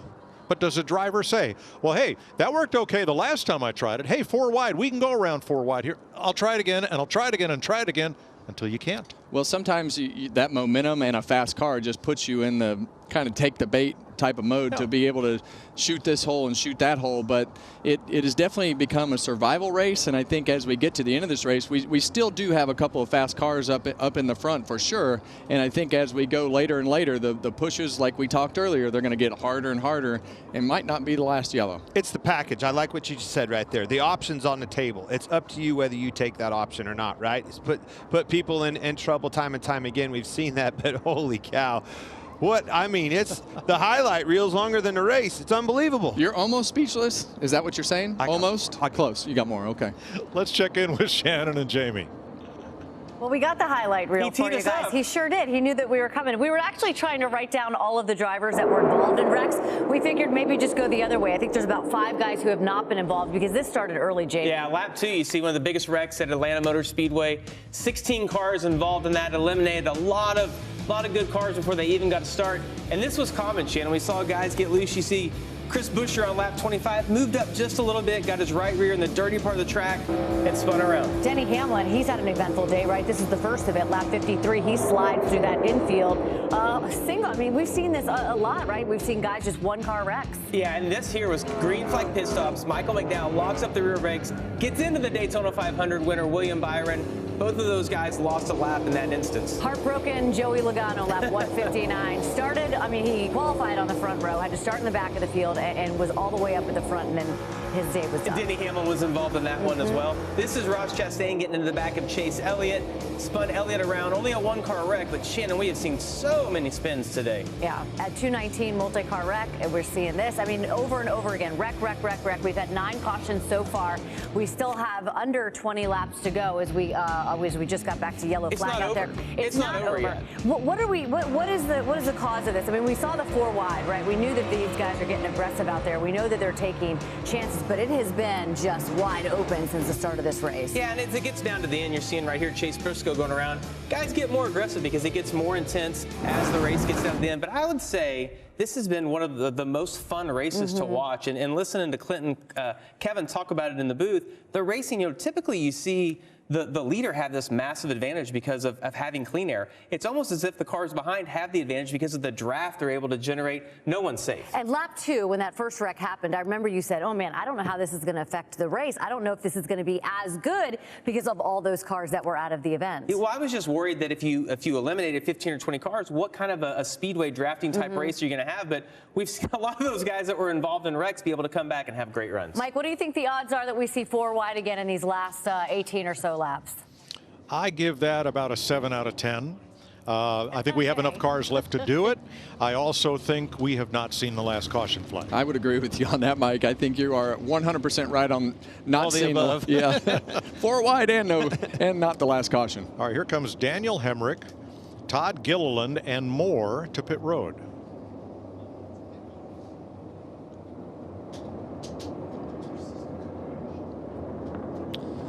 We see Todd Gilliland with some damage to the right side of his car.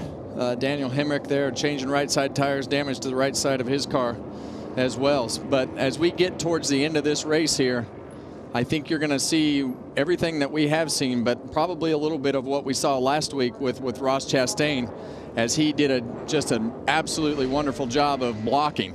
It's just become part of racing. But as you see Joey Logano here, he's got Ross Chastain shoved out, and he thinks that Brad Keselowski is going to help push him by. But Brad has other intentions, and that is to win the Daytona 500. But you see the one car in the front there of Ross Chastain working those lines, trying to put himself in the best position possible to keep those lines behind him. And as one run comes from the bottom, he blocks it. And right here at the end, here we'll see Ross, and you can just watch the intensity in his hands as he's trying to block these lanes. He's got Brad Keselowski behind him, Brad up the racetrack, and you see him jerk the wheel, trying to block the run, and now he's going to follow him down the racetrack as Brad starts to go underneath him, locked on the back bumper. And honestly, guys, if he doesn't wreck right here, Brad is underneath the one, but Ross Chastain has just done a great job. He did a great job last week of blocking, and blocking is going to be a part of this game. I don't know that you can do it exactly like you did in Daytona last week because of the speed of the runs, but blocking is still going to come into play pretty much everywhere we race now. That blocking on display right there was doing part for the two-way system. Brandon McReynolds in his ear talking him through those runs and which one to block. That communication is so important. That was spot on, and they did a good job. It was wild to watch that. Moving 3 lanes. See the teammates, 12 in the 2, Ryan Blaney and Austin Cindric pick the bottom. Will we see the teammate restart? No. Well, no, they're nose to tail right there. Oh, right. Yeah, sorry about that, Mike. You're right. But I don't think you can do it anyway. I think you're going to get locked on both sides. We've seen that on these restarts.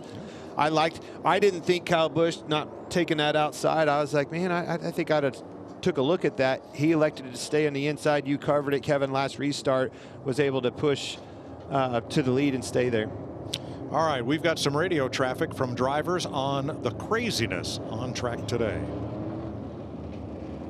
Dude, this is unbelievable. I'll be happy if there's no speedways the rest of the year. Doing good, bud, man. I know that's some crazy racing, but you're doing a good job. It's like fun, but I'm also scared for my life at the same time. That's a good one. Well, you've been a difference maker all day, so that's what we're looking for. We got to finish it off here. I'm with Todd. Yeah. That's how I always felt when I drove here. It's kind of fun, but I'm kind of scared for my life at the same time. Well, I'm going to tell you something. I got something else for these guys. Tell me. Do not forget that this race is the first race of the playoffs. If you're going to make a quest and a bid for the championship, you're going to have to be good on this racetrack. If you didn't like it this time around, you better get your attitude right, because it's even more important next time. That's a good point. Well, here they come. The Chevy Camaro safety car heads for pit road. There will be 15 laps to go. Blaney brings them back to green with Suarez.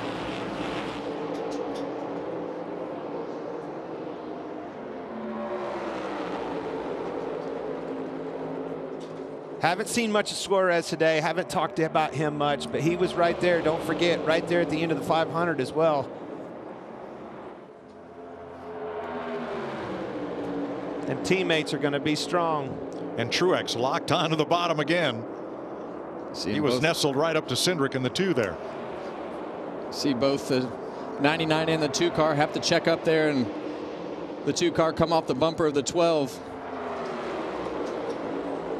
Both of those cars of Austin Cindric in the 2 and the 8 car of Kyle Busch have been great pushers all day. Kyle Busch, as we talked, put himself in a position to push on the bottom lane, and now he's pushing Daniel Suarez on the outside lane to keep him up front. That's as good as we've seen that outside lane keep up on the first couple laps. And Todd Gilliland, who led the most laps today, has had to pit for right side tires.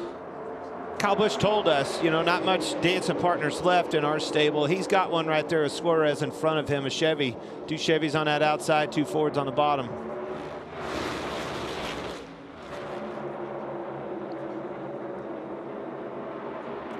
Denny Hamlin just came off pit road. They lapped past him. Big push from Busch on the outside of Suarez. Not quite cleared for the lead. Jamie, how about the 99? He has been so good here, Mike. Daniel Suarez, top 10, 3 of the last 4. He has a brand new crew chief as well, Matt Swiderski. I talked to him before the race. He said, I know how good he is here. We were 100% focused on this race car. We weren't giving up anything. That hurt us in qualifying, but here we are at the end. We got cars together, Mike. The 4 into the fence.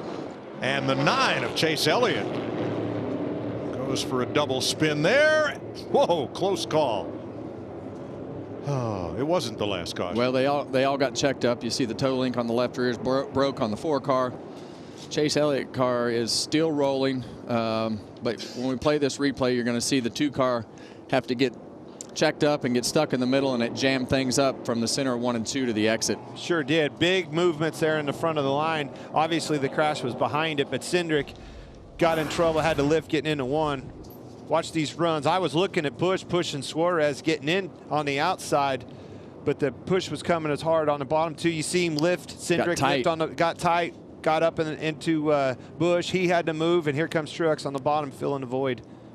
And when we talk about tight, for those of you at home that don't know, we see the 23 car and the 4 have a little contact, and the 4. Basically the aftermath of all of that transpired getting into 1. Finally wrecked down the backstretch. When we talk about tight, that means the front tires won't turn. So Austin Cindric went into that corner, and the front of his car just would not steer, and he gets stuck in the middle, and you see the 23 car get a little bit loose, and then Josh Berry check up just a little bit and got loose behind him and spun out. I'm glad we saw that angle right there. That movement of air is what made Berry loose. As soon as he got loose in front of him, it took the air off of his car. That wake in front of him dumped all the air off of his, and boy, around it went. Yeah, and a lot of times in that situation, Clint, when you've got the wheel in it like that and you just check up, that car will sometimes just unload and spin out. It's hard to tell if the 4 car had to check up right there when the 23 got a little bit sideways there, but that just lifted Carson Hocevar. Yeah, it was amazing. As soon as Wallace's car got loose, that thing followed suit right behind him.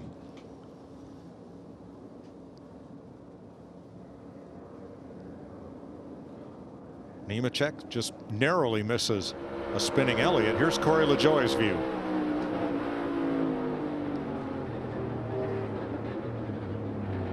Which way's he going? Wow. You see him downshift, grab that gear quick. Another 80 gets slowed down. Heads up driving by him and probably his spotter telling him trouble ahead. Oh my goodness. 3 tires off the ground on Carson Hocevar's car as he hits the 4 of Josh Berry.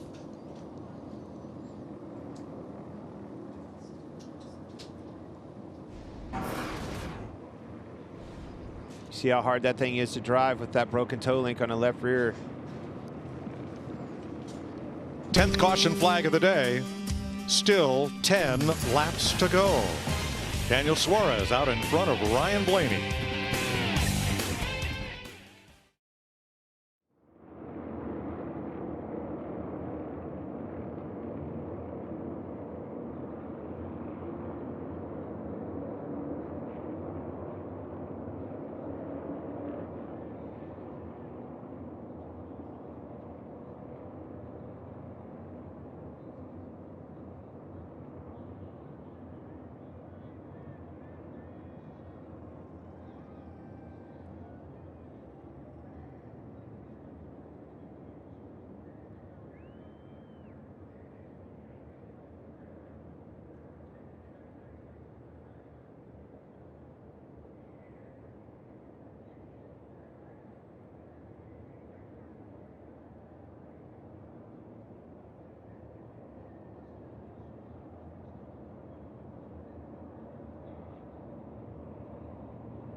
Daniel Suarez was ahead of Ryan Blaney by inches at the last scoring loop before the caution waved. And there is the difference. So it'll be Suarez with lane choice on the restart. And that's because of that Cindric move, him having to lift. Blaney lost his help with his teammate behind him, lost the battle for the lead. And we're going to have not more than 6 laps to race to settle this in Atlanta. What an eventful day. You better buckle up. You think it's been eventful? It's going to get wild. Yes. It's going to get wild. It's going to be Block City. Here comes the runs. This is going to be awesome. Well, whoever wins this thing has earned their keep this day. Denny Hamlin gets the free pass. That should move him to 1 lap down. What do you think, Clint? I think you want Kyle Busch behind you. I think you want him to be your pusher. I think he's the best pusher up there. Well, he certainly is. He's got a fast race car and he's got good experience. He's already been in victory lane. You know, he knows how to get the job done on this style of racing that we have at Atlanta. I like his chances. I mean, Blaney picking the top? All right, I don't know. Or do you break those Chevys up? Well, here's the 8 radio on which lane. Every time the bottom lane has gotten the lead going into 1 and 2, but they come detached at like the 3/4 mark, and then everybody for like the first 2 or 3 rows gets separated by like 1, and it kind of stalls out, and then they get all evened up by the time you get back to the start-finish line. That's just on the first lap. Well, that's a pretty good assessment. You should be a book writer. I'll add it to the list. All right. He's about as relaxed, even when we talk to him, as I think I've ever seen him. To be that relaxed in this scenario, pretty special. I saw that video, and I thought we were coming to the choose right there. I'm like, oh man, there's going to be a penalty on Bubba, and then I realized. That's what I thought, but I noticed the light had not gone off on the safety car, so we were not at the choose. They added a lap, and we'll choose at 6 to go and race at 5 to go. You think that same principle applies, though? Is that what you think, how they're going to choose, Kevin? You think they're going to? I mean, I think. You think Blaine's going to take the outside? Well, I think he's going to have to go off of what Suarez does, but I think I just think he'll probably take the outside unless he wants to break those Chevys up like you're saying. So a lot of conversations happening between the driver and the chief and spotter. So the first 4 are Chevy, Ford, Chevy, Toyota. So the only opportunity for any kind of help would be if the 2 Chevrolets are together. Well, Kyle told us that. Kyle Busch told us in the in-car, there is no more friends. I'm out of them. They're either out of the race or they're not up here with me. I think these guys, it's every man for himself. I think you go where they don't. Track position's king now. Inside 10 to go. I want the track position. Well, we know Truex wants the bottom. That's where he's been successful all day. All right, Suarez to the bottom. Kyle's going to go with him. That puts Truex up top. Pretty much exactly the scenario that we were talking right there. Go where they're not. So now the question is going to be, if the Chevys lead into turn 1 on the bottom, as Kyle's spotter said, the bottom lane would lead into 1. Can they prevail off turn 2? Well, we heard Martin, as you said, Mike, talk about wanting to be on the bottom of the racetrack, but I think that he knew if he let Austin Cindric get right behind Blaney, he was going to have trouble breaking those guys up, being 5th on the bottom. So he knew he had to go high no matter what his car was doing in order to keep those Fords apart. Well, the one thing we do know is it's all about the help behind you. If you're Suarez, if you're Blaney, it's the help behind you, Truex and Busch. And it all starts from the word go. As soon as you pick up the fuel, make sure that he's locked on your bumper. It's going to be a dead drag race, in my opinion, both lanes, door to door. And do they stall out enough to enable a Cindric or even Bubba to pounce on a 3-wide scenario? Well, it's going to come down to look over your shoulder. Who has to lift the least? That's right. Getting into turn 3. They're going to push through 1 and 2, but when they get to turn 3, how does that lift go, and who can stay close enough to keep their line moving and not have that big moment of push? The lifting's out. You can't afford to lift now. If you lift, you're going to have to lift, though. I don't think so. You're going to have to lift in 3. We're going to find out. 5 laps to go in the Ambetter Health 400. We're back to green.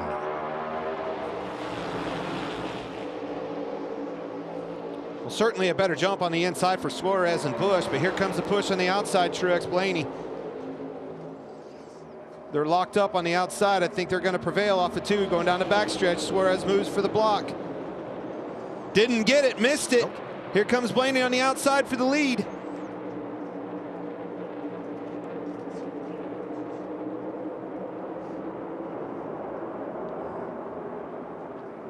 Now you see that top lane broke up, and you see the bottom lane reconnect. Ryan Blaney back down to block, just as we talked about Ross Chastain last week. You got to pick your moments where you try to put yourself in front of the lane that you think is coming forward. 47 lead changes, a new track record.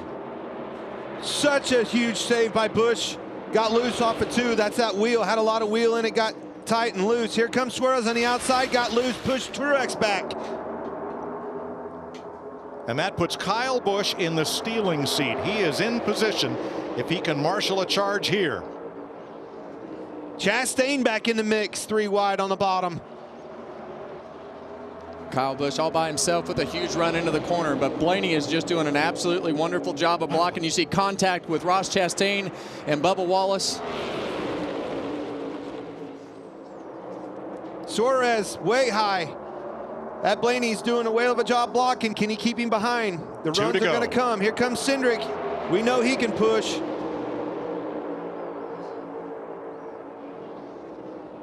Now remember, the leader takes the white flag under green. The next flag will end the race. A lot of energy on this bottom. Bubba having trouble keeping it down off the corners. See the flames come out of the pipes on Kyle Busch's car. He had to lift right there to not get tight, getting in a corner to try to put himself in position, but those guys don't have anybody behind them in that second row there. 1 lap to go. Sponsored by Credit One Bank. It's all going to come down to getting into 3, I think. Here comes the energy. Here comes the support from the back, that 3rd row. Where does he block? Does he block high? Does he block low? Here it comes. Kyle Busch to the middle, shooting a gap. No help with Kyle Busch. Oh, Suarez right alongside him. 3 wide. Off turn 4. Here they come to the flag. 3 abreast. Photo finish. I think it's Blaney. Unbelievable. 3-wide finish. Have you ever seen anything like that? Scoring. Finish is under review. Scoring has the margin between the first 3 cars at 0.00 seconds. How awesome was that? The race finish is under review. How about that? Freeze frame, stop motion to the line. That's too close to call. Unbelievable. I thought it was Blaney, but that picture right there, I think they all win. Unbelievable. That was awesome.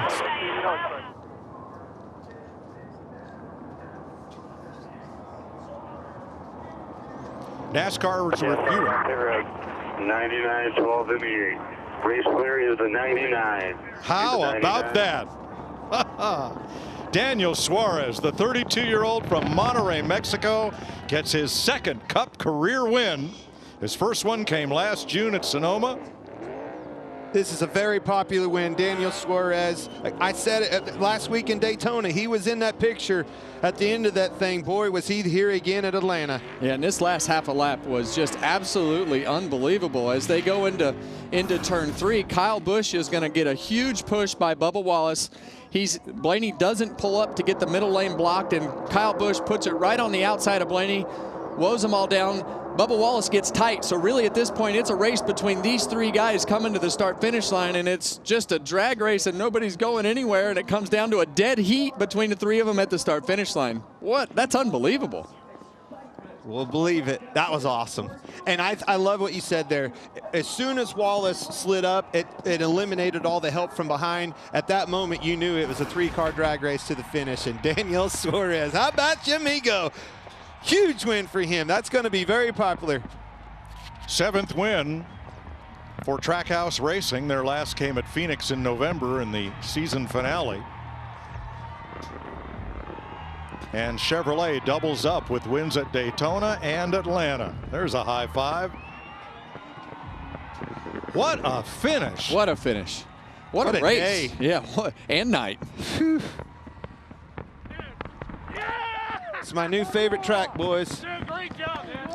NASCAR has a high-speed imaging camera aimed right at the start-finish line, perpendicular to it. They review that footage, plus the footage from all Fox and NASCAR cameras that are fed into NASCAR control in order to determine the winner. Man, Kyle went for it, shot that gap. He was there.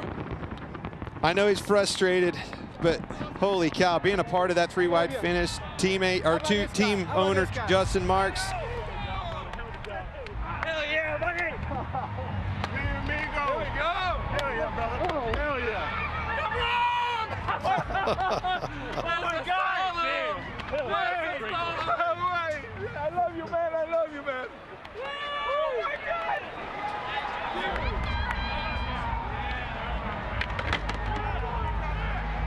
Regan Smith, what a finish.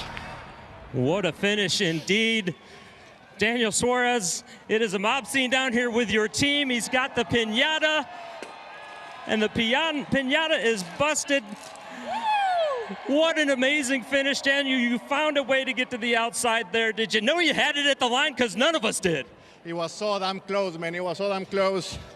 You know, it was good racing. Ryan Blaney there, Kyle Busch, Austin Hendrick also was doing a great job giving me pushes.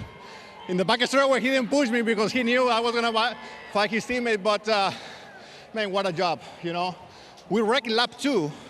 The guy did an amazing job fixing this car. So, man, I can't thank everyone enough. Trackhouse Racing, Freeway Insurance, Chevrolet, all the amazing fans here. Woo! Let's go! Daniel Suarez, your winner in Atlanta. And Kyle Busch brings it home third. I know this is not the position you want to be in, but what a finish, Kyle. Anything that you could have done any differently there? Yeah, typically the third, whoever's behind getting into 3 prevails at the start-finish line with the side draft and everything. So I think I was second to the 12 right there, and the 99 was the furthest back, and he made the ground back up with the side draft and stuff. So, yeah, I mean, I don't think you could stop. You know, that certainly wouldn't have put us in the right spot either. I don't think, but overall, just real proud of everybody at RCR, ECR, and you know, our Cheddar's Camaro was fast, so it's good to see Daniel get a win. I mean, we were helping each other, being Chevy team partners, and working together there. So you know, shows that when you do have friends and you can make alliances, that they do seem to work, and that was a good part of today. But I was hoping to get a win because I know everybody wanted a free number 8 special on Monday from Cheddar's. So, damn it, we'll have to do it again and find another one. Thanks, Kyle. Yeah. All right, let's go over here. We'll find Ryan Blaney talking to the media. We'll just jump on in here. And Ryan Blaney brings it home second. Ryan, I'll ask you the same thing I just asked Kyle. First off, what a finish. What a race for you. But anything that you could have done differently there right at the finish line? Not at the finish line. I thought I laid back enough in 1 and 2 to kind of not let them both lanes get that big of a run. I did that like the 3 laps before the end, and I was able to kind of manage it fairly well. And they just got both lanes shoving super hard, and I just chose the bottom, and it's the safest place to be. So what a cool finish. Appreciate the fans for sticking around. That's a lot of fun, and that's always a good time when we can do that. Race clean, 3 wide finish to the end. So happy for Daniel. That was cool to see. Fun racing with Kyle, and yeah, I can't complain. I've won them by very, very little too, so I can't complain too much when I lose them by that much. So proud of the body armor, zero sugar car. Ford Mustang was fast and close. Great finish. Thanks for you. Mike? Thanks, Jamie.